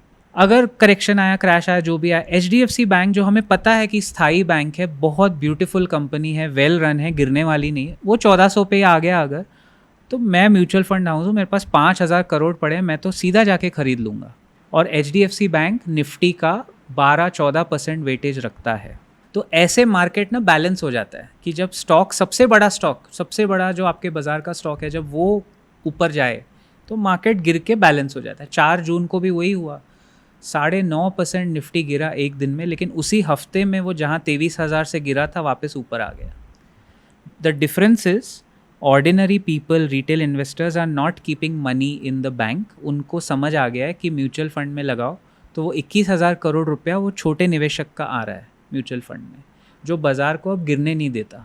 जब तक उनको वो पैसा आता रहेगा वो डालते रहें, क्योंकि सेबी ने एक बहुत अच्छा काम किया, उन्होंने रूल बनाया, म्यूचुअल फंड को भी रेगुलेट करते हैं, मार्केट रेगुलेटर है, उन्होंने रूल बना दिया कि mutual fund houses can not sit above 10% of cash. यानी आज अगर एक म्यूचुअल फंड हाउस के पास 1,000 करोड़ आए तो कल उनको 900 करोड़ लगाने ही लगाने हैं, वो 100 करोड़ से ज़्यादा कैश पे बैठ नहीं सकते। इस वजह से आप सोचो ना, म्यूचुअल फंड वाले तो मौके की ताड़ में हैं, जहाँ गिरे वो पकड़ के आ जाएंगे, उनको उनका एवरेजिंग हो जाएगा ना, उनको नीचे के भाव पे सेम अच्छी चीज़ मिल जाएगी जो उन्होंने ऊपर के भाव पे ले रखी है। तो उन्होंने HDFC बैंक 1650 पे भी लिया है, वो 1400 पे भी डबल क्वांटिटी लेंगे, तो उनका एवरेज बाइंग प्राइस नीचे आ जाएगा ना। हाँ, फिर उसके बाद तो ऑब्वियसली ऊपर ही जाएगा। तो इसी तरह यही मैं कह रहा हूँ, इसी वजह से स्टॉक्स में डायरेक्ट इन्वेस्ट करना कोई बुरी बात नहीं है, आप सब करें, लेकिन वेल्थ अगर आपको कमानी है, बड़ा पैसा अगर बनाना है, mutual funds it is the best. वो हमारा एक कैंपेन है शायद सरकार का या किसका, म्यूचुअल फंड सही है, आपने शायद सुना होगा। मेरे को लगता है उसमें सेबी का अच्छा रोल है, उन्होंने ये फैलाया। और एम्फी एक बॉडी है जिसका बहुत कम लोग नाम लेते हैं, association of mutual funds of India. अच्छा, वो म्यूचुअल फंड का एसोसिएशन है, उन्होंने इस कैंपेन को एक्चुअली पुश किया है। म्यूचुअल फंड सही है, आपने देखा होगा वो सचिन तेंदुलकर, धोनी और रोहित शर्मा का ऐड है। उस वजह से आप जब धोनी और सचिन को एक फ्रेम में डालोगे तो लोगों का ट्रस्ट आता है ना कि हाँ, सचिन आगे सर धोनी आगे, बात तो ही खत्म हाँ, हो गई, राइट। तो उस वजह से वो काफ़ी म्यूचुअल फंडों में पब्लिक का पैसा, और हमको क्या देखना है, ज़्यादा पैसा कहाँ जा रहा है, हमें वहीं जाना चाहिए आइडियली। जब आप देख रहे हो कि ज़्यादा पैसा म्यूचुअल फंड में जा रहा है, वही ग्रो करेंगे, तो आपको भी सिंपल स्ट्रैटेजी, आप अपने शौक पूरे करने के लिए स्टॉक्स बाय कर लो, सेल कर लो, पैसे कमा लो, अच्छी बात है, बुरी बात नहीं है, लेकिन making money versus making wealth, वो फ़र्क है कि आपको कितना कमाना है। अगर पुश्तैनी जायदाद बनानी है तो एंड रिस्क फैक्टर भी शायद थोड़ा कम है सर। 100 बिल्कुल आपने सही कहा। शायद मैं ये बताना भूल गया कि म्यूचुअल फंड्स में risk compare to direct stocks काफ़ी कम है, क्योंकि उसमें एक फंड मैनेजर है ना, वो अपने हिसाब से वो स्टॉक को अपने फंड से या तो निकालता है या डालता है। He keeps churning the portfolio, जिसको हम कहते हैं ना, वो निकालता डालता, उसका हेडेक है, मेरा हेडेक ही नहीं है जी। मैंने आपको पैसे दे दिए, आपने पैसे लगा के मुझे 16% 18%। जैसे मैं अपना बताता हूँ आपको, मैं जब निवेश करता हूँ, मेरा सिर्फ सिंपल रूल ये रहता है, जैसा मैंने आपको बताया, एफडी का डबल कर लो, पहला रूल। एफडी का डबल करने के ऊपर अगर 2-3% ज़्यादा बन जाएं तो आप ग्रेट फंड मैनेजर हैं, मतलब आप ग्रेट इन्वेस्टर हैं। Top 3% investors in the world में आपकी गिनती होगी अगर आप हर साल 19% कंपाउंडिंग कर पाए। टॉप 3% में आपकी गिनती, उससे बेटर कोई नहीं देता। लेकिन फिर यहाँ लोग वही ना एक्सपेक्टेशन लेके आते हैं 40% 50%, उनको साल में नहीं, उनको 6 महीने में चाहिए कि आधा मतलब 50% हो जाए मेरा स्टॉक। सर हमने ये इलेक्शंस की बात करी, तो क्या सर ये इलेक्शंस अक्रॉस बॉर्डर्स भी अफेक्ट करते हैं? जैसे अभी यूएस इलेक्शंस होने वाले हैं, तो क्या US elections Indian stock market को अफेक्ट करेगा? डेफिनेटली करेगा। देखिए, मदर ऑफ ऑल मार्केट्स है यूएस का market, whether we like it और नॉट। कैपिटलिज्म की शुरुआत वहीं से हुई थी। तो ये सारे प्रोडक्ट जो आप देख रहे हो, म्यूचुअल फंड, AIFs, ये सब इसके जनक तो वही मार्केट है ना। यूएस में जब इलेक्शन ऊपर नीचे होगा या इलेक्शन होगा, उसका इफ़ेक्ट ऐसे पड़ेगा कि एक धारणा बनी हुई है कि ये बंदा आया तो अच्छा है, ये बंदा आया तो ख़राब है, XYZ, हम नाम नहीं लेंगे, लेकिन फंड फ्लो कि अगर कोई XYZ के बदले ABC आ गया और यूएस में एक फियर आ गया मंदी का, तो वहाँ के निवेशक दुनिया भर में जहाँ जहाँ उन्होंने पैसे डाले वो पैसे खींचेंगे। उसमें से हमारा मार्केट उनके टॉप 3 में है। चाइना, इंडिया और वियतनाम और साउथ कोरिया, बड़े बड़े मार्केट्स में चाइना के बाद इंडिया का ही उनके माइंड में नंबर आता है। तो अगर वो पैसा खींचेंगे तो फिर क्यूमुलेटिव इफेक्ट तो पड़ता ही है ना। बट इसी सवाल पे मैं आपको ये कहना चाहूँगा, we are happy to say that हमारा बाज़ार इस वक्त जो हम बैठे हैं 2024 में, हमारे देसी निवेशक के हाथ में 70-75% हमारे हाथ में। फ़र्क पड़ेगा लेकिन वो 20-25% पड़ेगा। वो एक इवेंट है जो आएगा और शायद चला जाएगा, लेकिन वो अब्जॉर्ब हो जाएगा। वो गिरावट आपको ख़रीदारी का मौका दे देगी, let me put it that way. आपको ख़रीदने का एक मौका देके जाएगा, शायद फटाफट खरीद लो जी, अभी वो वाला टाइम है। बिल्कुल, अगर कुछ करेक्शन आया यूएस के वजह से तो, अगर ऐसे। सर अभी हमने ये सारी बातें करी, कैसे इन्वेस्ट करें एंड देन कैसे पैसा कमाएं, तो इनकम तो इसमें आ गई। तो सर अब इनकम है तो टैक्स भी होगा। हाँ, तो इसमें टैक्स कितना है सर, कैसा रहता है? मैं तो जी शब्द शुरू करता हूँ ना मेरा वाणी, तो मैं तो कहता हूँ मेरे 2 करोड़ टैक्स वासी हों। मैं तो शुरू ही इससे करता हूँ क्योंकि हम तो देशवासी नहीं, हम टैक्स वासी हैं। जिस देश में 142 करोड़ की करीब आबादी है और टैक्स भरने वाले सिर्फ 2-2.5 करोड़ लोग हैं, तो हम तो टैक्स वासी हुए ना, देशवासी तो हम बाद में हुए। तो टैक्स तो यार देना ही है आपने। But short term capital gain tax है कि अगर 1 साल के अंदर आपने बेचा तो शॉर्ट टर्म कैपिटल गेन लगेगा। लॉन्ग टर्म कैपिटल गेन है कि अगर 1 साल के ऊपर होल्ड करके आपने अपने स्टॉक बेचे तो उस पर LTCG लगेगा। बेसिकली जो आपका इनकम टैक्स स्लैब है मोटा मोटा, वो उसी में घुमा फिरा के बैठेगा। STCG अभी इस बार के बजट में 20% किया है उन्होंने, और LTCG जो पहले 10% था वो 12.5%। टैक्सेस बढ़ाए हैं सरकार ने इस बार, क्योंकि उनको दिख रहा है ना कि पैसे ज़्यादा लग रहे हैं, तो वो तो जहाँ उनको टैक्स कमाने का मौका मिलेगा वो कमाएंगे। उसी पैसे से फिर वो रोड बनाने चाहिए, ट्रेन्स बनाने चाहिए, कायदे से होना तो वही चाहिए। Yes sir. अब कितना हो रहा है कितना नहीं हो रहा है वो तो हम देख ही रहे हैं सब। Sir and in comparison to other countries, बाकी कंट्रीज में कैसा है सर ये टैक्सेशन? ब्रॉडली सेम है या वहाँ थोड़ा ज़्यादा भी है कुछ कुछ देशों में। प्रॉब्लम ना ये टैक्स की नहीं है, प्रॉब्लम ये है कि हमारे टैक्सेशन सिस्टम में NRIs या जो फॉरेन इन्वेस्टर है ना, उसको बहुत सारे अच्छे फ़ायदे मिले हुए हैं। जैसे मैं, आप बहुत वीडियोस देखोगे इस पे भी, अगर आप कोई UAE में जो फ्री टैक्स, जो टैक्स फ्री कंट्रीज़ हैं, वहाँ अगर आप डीमैट अकाउंट खोल के वहाँ से अगर इंडिया में इन्वेस्ट करो तो आपको टैक्स नहीं लगता, क्योंकि उनके देश में टैक्स फ्री लगा हुआ है। तो ये अगेन कुछ लूप होल्स हैं जिसका काफ़ी लोग फ़ायदा एक्चुअली उठाते भी होंगे, आई एम श्योर। बट अगर मैं यहीं बैठ के देशवासी बन के यहाँ डीमैट अकाउंट खोल के यहीं से निवेश करूँ तो मुझे टैक्स देना है। बट वही काम अगर मैंने बाहर कहीं अकाउंट खोल के किया तो मुझे टैक्स शायद नहीं देना है, या मैं बचा सकता हूँ अपना टैक्स। वो फ़र्क है।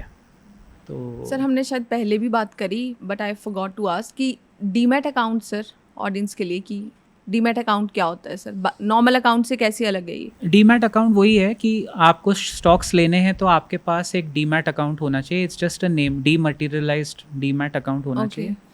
बहुत सारे ब्रोकर हैं आजकल जो 2 दिन में 48 आवर्स के अंदर आपका डीमैट अकाउंट खुल जाता है ऑनलाइन। कोई बड़ी बात नहीं है, 10-15 क्लिक्स में डीमैट अकाउंट खुल सकता है। पहले डीमैट अकाउंट खुलने में ही यार 1-1 महीना लग जाता था 20 साल पहले, क्योंकि इतना पेपर वर्क था। मेरे को याद है ना, जब मैं 2004 में था तो मेरा बड़ा मन था कि मैं अपने फादर को बोल के डीमैट अकाउंट खोलूं, बट फिर वो मेरा ही मोटिवेशन उस समय टूट गया कि इतना सब कुछ। हाँ, इतना पेपर वर्क था, बैंक्स भी कम थे और हर चीज़ बैंक से रूट होती थी। आज अगर मुझे डीमैट अकाउंट खोलना है, मुझे बस एक अकाउंट ओपनिंग लिंक चाहिए, अकाउंट खुल जाएगा फ्यू क्लिक्स। हाँ, और उसको आप अपने बैंक अकाउंट से कनेक्ट कर दो। जिस बैंक से आप पैसे डालोगे और पैसे निकालोगे, उसी से वो एक ही आप ही के अकाउंट से कनेक्ट होके आप ही के अकाउंट में बिना किसी एक्स्ट्रा फीस के पैसे आते जाते रहेंगे। ये काम 20 साल पहले 2004 में करना, मतलब अरे बाप रे, it was not easy, difficult नहीं बोलूँगा, but there were lot of road blocks जो अननेसेसरी, जिस वजह से लोगों ने कभी इस तरफ देखा नहीं। अभी शायद वो इंक्रीज हाँ, जो नंबर है वो इसीलिए 10 करोड़ डीमैट अकाउंट खुल गए ना आज आपके देश में, 10 करोड़। और अभी भी पॉपुलेशन वाइज, जैसे यूएस में पॉपुलेशन है 37 crore, number of demat accounts in the US is 20 crore out of 37 population, more than 50%। या सो हमारा उस हिसाब से आप सोचो कुछ भी नहीं है। 142 करोड़ में 10 करोड़ डीमैट अकाउंट नहीं है, जो आगे जाके अगले 5 साल में ये डबल होने वाला है। मैं आपको लिख के दे सकता हूँ बिना साइन किए गारंटी कि 10 का 100 तो नहीं लगता, लेकिन 20 तो हो जाएगा 5 साल में, कि लोग आते ही रहेंगे। लोगों ने देख लिया कि पैसे अब बन शायद रहे सर हैं। पैसा भी आ रहा है तो सेविंग्स है, इन्वेस्टमेंट होंगी। और डीमैट तो आपको, जैसे आपने अच्छा सवाल पूछा, डीमैट तो आपको चाहिए ही, क्योंकि अगर घर में कोई बच्चा पैदा हुआ है नया, 5,000 रुपये के गिफ्ट में क्या दोगे बच्चों को, कितना दोगे, कितना खेलेंगे खिलौनों से। तो आजकल मैं एक अच्छा ट्रेंड देख रहा हूँ टियर 1 बड़े शहरों में, हमारे यहाँ तो पहले से हम लोग वही करते हैं, किसी को गिफ्ट देना होगा ना तो हम स्टॉक्स दे देते हैं। It's a very good concept कि क्रिकेट बैट बॉल किट कितना टाइम खेलोगे, अप्रिशिएटिंग नहीं डेप्रिशिएटिंग एसेट है ना। तो अगर किसी को गिफ्ट करना है 21,000 रुपया सगन में देना है, आप स्टॉक लेके दे दो या म्यूचुअल फंड दे दो। वो बच्चा पैदा हुई है, लक्ष्मी आई है अगर आपके घर, 18 साल के जब वो होंगे तो बैठे बैठे उनका अपने आप ग्रो हो जाएगा। तो ये भी एक अच्छा ट्रेंड रिवर्सल में देख रहा हूँ, हो रहा है, अब आ रहा है, वो फैशन में आ रहा है। It's very nice sir, it's a very nice idea. मतलब मैंने भी कभी इस तरह से नहीं सोचा है, बट जैसे आप बता रहे हो कि आप लोग कर रहे हैं, तो I really wish and I think सबको करना चाहिए ये, क्योंकि आपने सही कहा कि डेप्रिशिएट, कोई ऐसा गिफ्ट हो जो डेप्रिशिएट होने वाली, जिसकी वैल्यू से बेटर यही है कि हम कुछ इस तरह का दें। लेकिन मैं फिर भी ये कहना चाहूँगा कि ये टियर 3 तक और गांव तक आते आते अभी बहुत साल लगेंगे obviously हमें। sir, ये बिल्कुल। कल्चर स्पेशली देखिए ना, 30 लाख की गाड़ी लेनी है या 30 लाख के स्टॉक लेने हैं। मैं कुछ किसी के खिलाफ नहीं कह रहा हूँ, लेकिन अगर आप 30-40 लाख की बड़ी गाड़ी लेते हो, वो काम आपको वही देने वाली है। जैसे ही आपने गाड़ी शोरूम से बाहर निकाली, 30% वैल्यू उसकी उधर ही गिर जानी है। सेकेंड हैंड हो गई ना गाड़ी वो। तो स्टॉक आपके वैसे सेकेंड हैंड नहीं होते वो, बट फिर आप पूछोगे सर क्या मैं 30 लाख रुपए स्टॉक में लगा सकती हूँ? बिल्कुल लगा सकते हैं, क्यों नहीं। वैसा विजन, उतना फाइनेंशियल लिटरेसी, नॉलेज, वो सब होना चाहिए। आज यूएस की इकोनॉमी इतनी बड़ी कैसे हो गई? क्योंकि उनके लोगों ने अगर जो भी कमा के रहे, उसमें से सेविंग की, वो सेविंग फटाक से इन्वेस्टमेंट हो गई। वहाँ के मार्केट 1960s से ये चल रहा है वहाँ, जो हम कर रहे हैं वो 1960s-70s से वहाँ कोई एफडी का चक्कर ही नहीं था। अच्छा, एक चीज़ और आप देखोगे ना, जो मैं शायद आपको कहना चाहूँगा आपके दर्शकों के लिए, आई एम श्योर हमारे जो 50-55 साल की ऑडियंस अगर देख रही होगी तो वो इस बात से अग्री करेगी। 1990s में इंडिया में एफडी में, फिक्स डिपॉजिट में 16% रिटर्न मिलता था। इसीलिए उस जनरेशन का फेवरेट प्रोडक्ट है एफडी। अब वो रियलाइज़ नहीं कर रहे हैं कि अब इन्फ्लेशन हमारे देश में है 6% और एफडी आपको दे रहा होगा 7.5 मैक्सिमम 9। तो इन्फ्लेशन जो इतना है ना, उसके वजह से आपको इन्फ्लेशन का 2.5 गुना कमाना है। 2.5 गुना of 6% is 15%, double of FD वही। तो अब वो फ़ायदे की स्कीम नहीं रही। अगर आज भी कोई एफडी लेके आए बैंक या कोई भी, जो कहे कि जी मैं आपको ना 18% रिटर्न दूंगा, ये फिक्स डिपॉजिट, क्यों नहीं करेंगे? सबसे पहले उसका फ्लैग लेके मैं ही दौड़ूंगा सब जगह।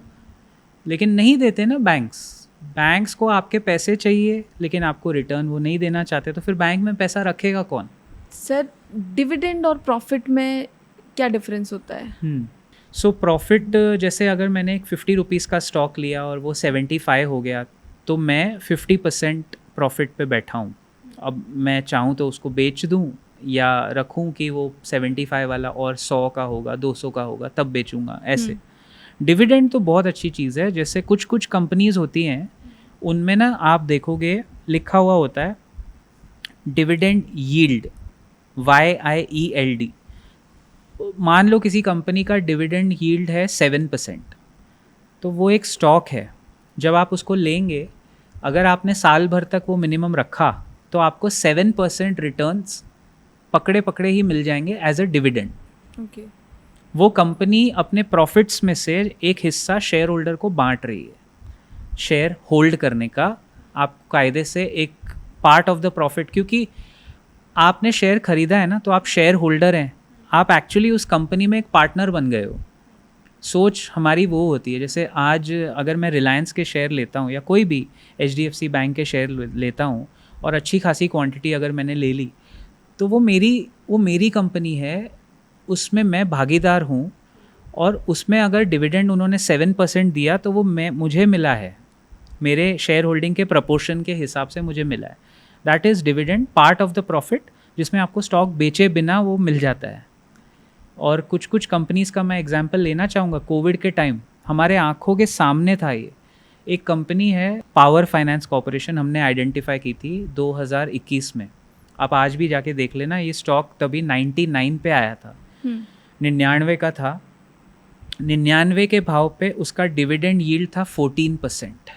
यानी अगर किसी ने पावर फाइनेंस कॉर्पोरेशन, जो अच्छी सरकारी कंपनी है माइंड यू, लेकिन अच्छा बैलेंस शीट है, प्रॉफिटेबल थी, सब सही था, लेकिन सरकारी कंपनी, 2021 में किसी ने अगर उसमें पैसे डाले होंगे, आज वो स्टॉक 450 का है।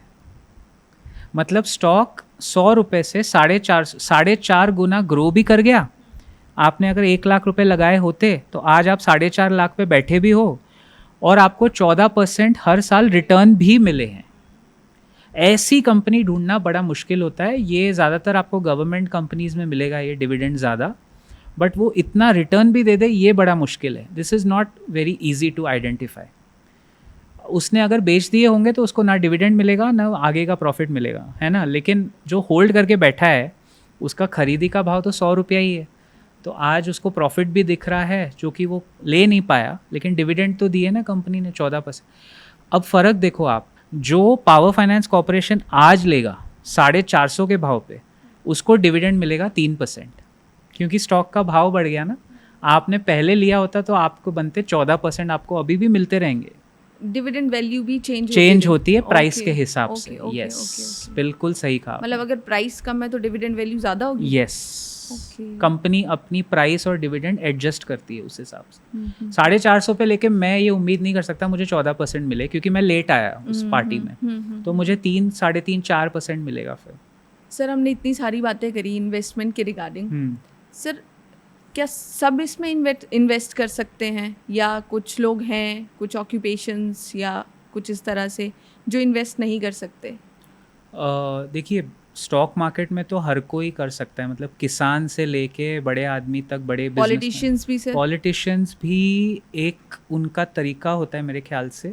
गवर्नमेंट सर्वेंट, आपने सही कहा, डायरेक्ट तो उनको अलाउड नहीं है, कंप्लायंसेस होंगे उनके। जैसे ये जो टीवी पे एंकर आते हैं ना बिजनेस चैनल पे, वो उनके कुछ एक कोड ऑफ कंप्लायंसेस होते हैं सेबी के तरफ से, रेगुलेटर की तरफ से। वो म्यूचुअल फंड में डाल सकते हैं, वो डायरेक्ट स्टॉक्स में खुद शायद डाल नहीं सकते। पॉलिटिशियंस के भी कुछ कंप्लायंसेस हैं, इसलिए मैंने कहा ना, जब आपने वो पूछा था सवाल कि पॉलिटिशियन को आके स्टॉक मार्केट के बारे में आइडियली तो बात ही नहीं करनी, बनती ही नहीं है। बट वो वाया अपने रिलेटिव्स के थ्रू भाई अगर कोई पॉलिटिशियन है, उसके कोई चाचा ससुर या मौसी का लड़का कोई तो होगा, वो उसके थ्रू करते ही होंगे, आई एम श्योर।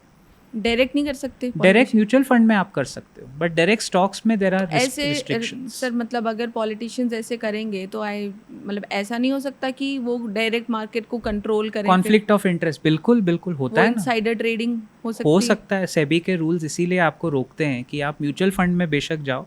जैसे अगर आप कोई टीवी चैनल देखोगे ना, जैसे जो भी बिजनेस न्यूज़ चैनल वाले, कभी डायरेक्ट स्टॉक्स में अपनी बात देने के पहले वो डिस्क्लेमर देंगे, और वो हमेशा आके टीवी पे बोलेंगे कि देखो मैं तो म्यूचुअल फंड में डालता हूँ, क्योंकि उनको म्यूचुअल फंड अलाउड है, उनको डायरेक्ट स्टॉक शायद रिस्ट्रिक्शंस बहुत है उनके ऊपर। तो वो बेचारे अब चाहते तो वो भी हैं, तो वो क्या करेंगे, या तो अपनी वाइफ के नाम पे या अपनी किसी मदर के नाम पे, फादर के नाम पे कर सकते हैं। There are ways to do it, but then फिर देखो उनकी जिम्मेदारी बढ़ जाती है, फिर वो आके टीवी पे बात नहीं कर सकते कि हमने ये स्टॉक लिया है, वो गलत, दैट इज़ फ्रॉड। और मैं आपको कहना चाहूँगा इस पॉइंट पे कि ऐसे फ्रॉड रेगुलेटर ने पकड़े भी हुए हैं। बहुत सारे टीवी एंकर्स पीछे से किसी रिश्तेदार को बोलते थे उठा ले ये स्टॉक, उठा ले, और मैं कल जाके बोलने वाला हूँ इसके बारे में। सो दैट इज़ गलत, इलीगल, फ्रॉड, और वो पकड़े गए हैं काफ़ी लोग इस तरह का करते हुए। So we are happy that चीज़ें पकड़ में तो आ रही हैं, कम से कम पहले तो आती भी नहीं होंगी, हमें क्या पता कौन क्या करके बैठा है। सर आपने इतनी सारी नॉलेज दी हमें, इतना सारा ज्ञान दिया इस बारे में। सर आपकी अभी तक की 20 साल या जितनी भी आपकी जर्नी रही है, इसमें कोई ऐसी अचीवमेंट, वैसे तो आपने काफ़ी कुछ बताया कि आपने 2021 में इसका ये स्पेक्यूलेट करा था, हाँ, लेकिन नहीं, कोई सॉरी, स्पेक्यूलेट नहीं, आइडेंटिफाई करा था सॉरी स्पेक्यूलेट तो हाँ, हमारे अलाउड ही नहीं हाँ, है, हमें कुछ करना। तो सर वैसे ही सर कोई आपकी लाइफ की ऐसी बहुत बड़ी अचीवमेंट? तो ये मेरा एक ड्रॉबैक है पर्सनल। क्या होता है ना, कभी कभी आपके खुद के फंडे आपके ऊपर अप्लाई नहीं होते, दूसरे लोग ज़्यादा उसमें कमा ले जाए।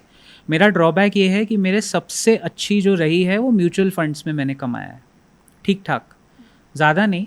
एक मैं आपको बता सकता हूँ, एक मीडियोकर एवरेज म्यूचुअल फंड था 2018 मार्च, है ना, आप खुद हिसाब लगा लो कितने साल क्या हुए। वो अभी मैं नाम नहीं लेना चाहता, वो डाइल्यूट हो जाएगा। एक बेसिक एवरेज फंड था, और उस वक्त मेरे पास कहीं से कुछ, हमने शायद पीपीएफ या कुछ पैसे निकाले थे, तो मेरे पास ना उस वक्त मुझे याद है 5 लाख रुपए आए थे कहीं से, हमने कुछ बहुत मेहनत से कुछ कमाए थे, और टाइम कम था और वो डालना था जल्दी। तो अगेन 5.5 लाख मैंने उस वक्त एक ही फ़ंड में डाले, मुझे उस पर कॉन्फिडेंस था म्यूचुअल फ़ंड पे। उसका म्यूचुअल फ़ंड का नेट असेट वैल्यू यानी उसका भाव जो है, वो जब मैंने डाला 2018 मार्च में, तब वो था 47 पे, मैंने 5 लाख डाल दिए। फिर कोविड आया, कोविड में वो म्यूचुअल फ़ंड 25 तक गिरा। और अक्सर म्यूचुअल फंड में क्या होता है, जब म्यूचुअल फंड गिरते हैं तो आपकी तो एसआईपी चलती है ना, हर महीने आप डालते हो, तो आपको नीचे के भाव का प्राइस भी मिल जाता है। बट मैंने लमसम डाला हुआ था, क्योंकि मुझे भरोसा था उसके फंड मैनेजर पे, मैंने उसका ट्रैक रिकॉर्ड पढ़ा हुआ था, सब पता था मुझे, तो मैंने स्टॉक में रिस्क लेने के बजाय फंड में डाले। क्या हुआ आप देखिए, 25 रुपये तक वो गिरा था। मैं चाहता तो और पैसे उसमें लगा के एवरेज कर सकता था अपना भाव, नहीं, मैंने नहीं किया। वो कोविड का टाइम था, पैसे कहाँ हमारे पास, तभी भी कम ही होते हैं, money is always in short supply. चुपचाप बैठा रहा मैं। 2018 के बाद 2023-24 आज जब आप देखते हो, या 23 में जब मार्च में मैंने देखा 5 साल हो गए, कितना दिया मुझे इस फंड ने, आप बिलीव नहीं करोगे। वही NAV बिना कुछ किए 5 साल, ऊपर नीचे उतार चढ़ाव सब दुनिया भर की चीज़ें हुई, कोविड आया, लोग मरे बेचारे, बहुत दिक्कत हुई, वो 47 वाला 115-120 पे आ गया 5 साल में, बिना उसको डिस्टर्ब किए, which is the key word here. वो चीज़ 3 गुना हो गई, और वो 5 लाख 15 लाख हो गए। अब ये चीज़ मैं खुद स्टॉक्स में नहीं कर पाया हूँ, क्योंकि वो म्यूचुअल फंड को ना मैंने देखा ही नहीं 5 साल। पर सर जब वो 25 हुआ तो आपको डर नहीं लगा? नहीं, डर नहीं, मुझे पता था, हम इतने साल से देख रहे हैं ना, तो डर तो बिल्कुल नहीं था। पता था कि ये आ जाएगा, नुकसान नहीं होगा इसमें। अमाउंट बहुत ज़्यादा था ना सर, अमाउंट ज़्यादा था, और मुझे ये कॉन्फिडेंस था कि आज ये कोविड के वजह से गिरा है, बट ये आ जाएगा वापस, तो मुझे वो कॉन्फिडेंस था। आज वो सबसे बेस्ट परफॉर्मिंग म्यूचुअल फंड वही है मेरे पास, क्योंकि अब वो चलते जा रहा है। So if you have gone through those bad times में अगर आप बेचते नहीं हो, काफ़ी लोगों ने उस खराब टाइम में बेच दिया होगा बिल्कुल वही 50% लॉस में, जो नहीं करना चाहिए। या तो उसमें ज़्यादा पैसे लगाओ, जैसे अगर मैंने उस वक्त 3 लाख और लगा लिए होते तो मेरे 9 लाख लग गए होते और मैं आज 5 टाइम्स यानी 45 लाख पे बैठा होता। बट मैंने उसको रखे रहा तो 5 लाख रखे रहे और 15 लाख हो गए। But the point is tax तब लगेगा ना जब मैं उसको बेचूंगा।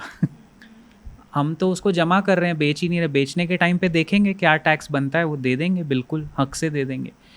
ये गलती स्टॉक्स में क्या हुई, अगर मैंने 5 लाख किसी स्टॉक में लगाए होते, वो जैसे ही डबल हो गया ना, मेरी आदत है वो बिक जाता है स्टॉक। हम स्टॉक्स को एज बाय नेचर, मैं ये मान रहा हूँ आपके चैनल पे कि हमारे जैसे लोग भी, मेरी भी ये गलती हुई कि स्टॉक्स हम ना होल्ड नहीं कर पाते। म्यूचुअल फंड होल्ड कर लेते हैं हम लोग, पता नहीं, देखिए रिसेंसी बायस है, इन्वेस्टर का एक बायस होता है। स्टॉक्स में आप बेच दो, जैसे जोमेटो एवरेज था मेरे पास 75 पे, जैसे ही वो 150 का हुआ मेरे बुक्स में वो ओवर वैल्यूड हो गया, मैं निकल गया उसमें से। अब वो 250 तक गया। तो वो फोमो जो है ना, वो हर रिटेल इन्वेस्टर को ये फोमो होगा, ये हम सबको हुआ है, आपको भी होगा। आप बेचोगे, आपके बेचने के बाद स्टॉक 50% चल जाएगा, तो उसमें आपको कुछ होना नहीं चाहिए। मतलब वो होता है सबके साथ, अच्छे बड़े बड़े लोगों के साथ होता है जी। जोमेटो में 70 के भाव पे बड़े बड़े निवेशक निकल गए थे जिनको इस कंपनी पे भरोसा छूट गया था। आज उनकी हालत सोचो, जिन्होंने 1000-2000 करोड़ उस वक्त बेचे, आज वो 6-7 हज़ार करोड़ पे बैठे हो सकते थे जोमेटो में, अगर वो चुपचाप 3 साल सो जाते। पेशेंस का और पर्सिवियरेंस, आपकी जो दृढ़ता है ना, वो टेस्ट करेगा मार्केट आपको, कितना आप बर्दाश्त कर सकते हो। लॉस वो है जो बुक्स में आए। There is something called notional loss. जैसे मेरा वो म्यूचुअल फंड था जो आधा हो गया, मेरे 5 लाख 2.5 लाख दिख रहे थे, बट मैंने वो बेचा नहीं ना, तो लॉस थोड़ी हुआ, वो तो नोशन है मेरा। जो चीज़ 5 लाख से 2.5 लाख हुई है, वही 5 लाख से 15 लाख हो गई, मैटर ऑफ टाइम। इसलिए मैं पर्सनली मानता हूँ, मैंने स्टॉक्स में भी अभी कम कर दिया है, क्योंकि गिने चुने स्टॉक्स में रखता हूँ और मालूम है कि होल्ड नहीं कर पाएंगे तो क्या फ़ायदा। फिर म्यूचुअल फंड में ही SIP करो, बेस्ट है। उसमें आपको डिसिप्लिन भी सी इट्स लाइक EMI। आप EMI लेते हो, हर महीने भरते हो ना, बिना किसी संकोच के वो EMI जाता है, चाहे घर का हो, चाहे गाड़ी का हो, चाहे जो भी हो। वही डिसिप्लिन आपको SIP में लाना है। हर महीने निरंतर वो चलता रहे तो पैसे बनते जाएंगे आपके। गिरावट आएगी, गिरावट में आप और लोगे, SIP चलता रहे गिरावट में, तो पैसे तो बनेंगे, but over a longer term 5 साल 10 साल के पीरियड में बनेंगे ना। सर वैसे आप बहुत ज़्यादा नॉलेज हमें इतने से टाइम में दे चुके हो। नहीं यार, बट सर अभी भी जो एक यंगस्टर है, हाँ। एक फाइनल एक वर्ड्स कुछ, मतलब उन्हें क्या करना चाहिए अभी से, अगर उन्हें इन्वेस्ट भी करना है कैसे शुरू करना चाहिए, या फिर एक नॉर्मल इंडियन हाउस होल्ड है, उन्हें कैसे अपने एक्सपेंसेस मैनेज करके कैसे सेव करना चाहिए, कैसे इन्वेस्ट करना चाहिए सर, एक वो अगर आप कुछ बता दें। आई मीन हर घर की कहानी घर घर की अलग होती है ना, तो आपको पहले तो ये डिसाइड करना है आपके खर्चे सबसे कम कौन रख पाता है। वैसे आपने, थैंक यू, ऐसे मैं ज्ञान, मतलब जितना हमने सीखा है बाज़ार से, आज मैं बांट रहा हूँ, कोई और माध्यम से कोई और बांट रहा होगा अपने अलग जगह पे। तो सबसे बड़ा टीचर हमारा स्टॉक मार्केट ही है, वो हर बार हमें कुछ नया सिखाता है। We have to be open to learn. तो जैसे मैं हमेशा एक ना इन्वेस्टमेंट जर्नल मेंटेन करता हूँ, आज भी जो गलतियाँ हुई है वो ब्लॉक लेटर्स में लिख लेता हूँ उसमें आज भी, और जो अच्छी चीज़ें हुई है वो छोटी छोटी लिखता हूँ। तो ब्लॉक बड़े अक्षरों में गलतियाँ मुझे हमेशा चुभती हैं आज भी, और उससे हमें वो मिस्टेक करना कोई बुरी बात नहीं है, आपको मिस्टेक रिपीट नहीं करना है। Exactly. क्योंकि हमारी एक ही लाइफ है, अगर सारी चीज़ें हम गलतियाँ करके सीखेंगे तो हम 65 की उम्र में सब सीखेंगे। हमें दूसरों की गलतियों से सीखना है ना, दैट इज़ विजडम। नॉलेज के एक फ्लोर ऊपर बैठा है विजडम।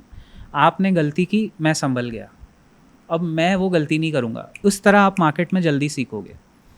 तो आपका जो सवाल है कि फैमिलीज़ को या यंगस्टर्स को क्या करना चाहिए, कुछ सिंपल है ना, वही नहीं, आप जितना बचा सको पैसे, सेविंग, खर्चे कम रखें, इन्वेस्ट ज़्यादा करें, लोन्स कम लें, निवेश ज़्यादा करें, लोन वाला डिसिप्लिन इन्वेस्टमेंट में ले आएँ, तो पैसे आपके जल्दी बनेंगे। तो आप जल्दी, मैं ये नहीं कहूँगा रिटायर हो सकते हो, फाइनेंशियल फ्रीडम आपको जल्दी मिलेगा। और बेसिकली हर एक के माइंड में ये होना चाहिए, by 40 financially you should be free. का मतलब है 40 के बाद आपको पैसे के लिए काम करने की ज़बरदस्ती नहीं होनी चाहिए कि मुझे काम करना पड़ रहा है क्योंकि मेरे खर्चे इतने बढ़ गए, या मेरा EMI इतना है, या बेटी की शादी करानी है। वो 2-2.5 करोड़ का फिगर आपके माइंड में 40 की उम्र तक 2.5 करोड़ कमाने हैं, सेविंग लगा लगा के, इन्वेस्टमेंट लगा लगा के। एक बार आप वहाँ पहुँच गए तो सेकेंड इनिंग्स आपकी सवर जाएगी ना। सेकेंड इनिंग में फिर आप क्या करोगे, रिटायरमेंट लेके, या कोई अच्छा फोटोग्राफर है वो अकाउंटेंट बना बैठा है तो वो फोटोग्राफी में पैसे कमा लेगा। कोई राइटर है वो घर की जिम्मेदारियां निभाते निभाते काम कर रहा है, वो राइटिंग कर लेगा। तो पैसे तो आप बना ही लोगे, लेकिन आपकी सेकेंड इनिंग्स में आपको चाहिए कि मैं पैसे भी कमाऊं और थोड़ा टाइम भी रखूं और अपना घर भी चला लूं। फाइनेंशियल फ्रीडम पूरा फाइट है ना। आपको जो सवाल है, बड़ा पर्टिनेंट क्वेश्चन है ये। द एंटायर फाइट इज़ कितना जल्दी मैं फाइनेंशियली फ्री हो जाऊं। अब किसी का वो फाइनेंशियल फ्रीडम का अमाउंट 1 करोड़ है, किसी का 10 करोड़ है, किसी का 50 करोड़ है, किसी का 100 करोड़ है। वही फ़र्क है। हमारे देश में एक मैं आपको इंटरेस्टिंग चीज़ बताता हूँ। एवरेज मंथली सैलरी आप गेस करो कितनी होगी हमारे देश में?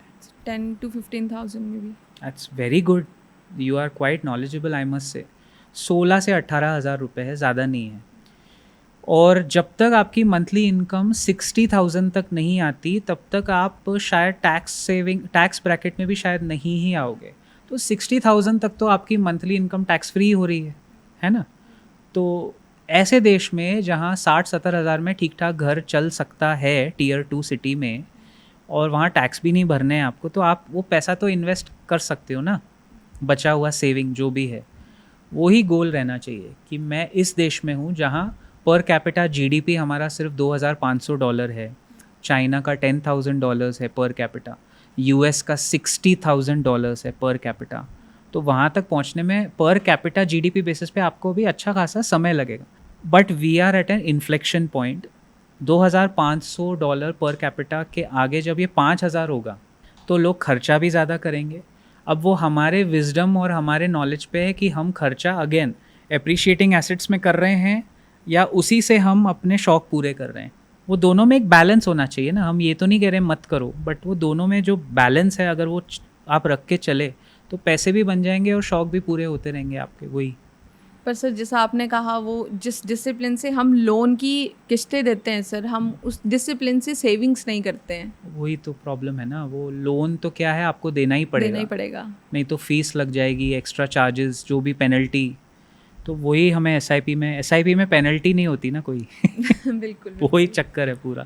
Thank you so much sir for being a part of this, and I really wish and hope कि जो आप बोल रहे हो कि अगली 5 साल में हमारे डीमैट अकाउंट्स जितने अभी हैं उससे डबल, इनफैक्ट ट्रिपल ज़्यादा ही हो सर जी। एंड उन अकाउंट्स का पार्ट सर हमारे जो हाउसवाइफ्स हैं, हमारी मदर्स हैं, जैसे आपने 77 ईयर ओल्ड लेडी का एग्जाम्पल भी दिया, उस तरह की और भी लेडीज आए सर इसमें। बिल्कुल। So thank you so much. नहीं, it's my pleasure, thank you for having me. आपने काम आसान कर दिया, जैसे पर्टिनेंट और रेलेवेंट सवाल आपने पूछे, और बिल्कुल सही है। अगले 5 साल में डीमैट अकाउंट्स जैसे मैंने कहा, आपने भी बताया, क्यों नहीं। आई थिंक हाउसवाइफ्स जो होती है ना, उनके पास काफ़ी ज़्यादा पैसा होता है, गुप्त धन होता है घर का। बिल्कुल। तो वो तो मार्केट में आना चाहिए और उन्हीं के बढ़ेंगे। आप लिख के ले लो, जिस दिन आपकी मम्मी, मौसी जी, बुआ जी, बिल्कुल सर, सब आपको स्टॉक बताने लगे ना, मासियाँ बुआ जी, फूफा जी, कि ये ले लो बेटा, ये अच्छा है, उस दिन आप समझ लो हम सबका काम हो गया। उस दिन मार्केट में पैसे आ रहे हैं। सो आई थैंक यू, आपने बुलाया उसके लिए बहुत बहुत शुक्रिया। Thank you sir, thank you so much. तो आई होप आपके इन्वेस्टमेंट्स और स्टॉक मार्केट के सारे बेसिक्स क्लियर हो चुके होंगे। And there is a good news for you all, हम इसका एडवांस वर्जन नेक्स्ट एपिसोड में लेके आ रहे हैं। So stay tuned. Thank you.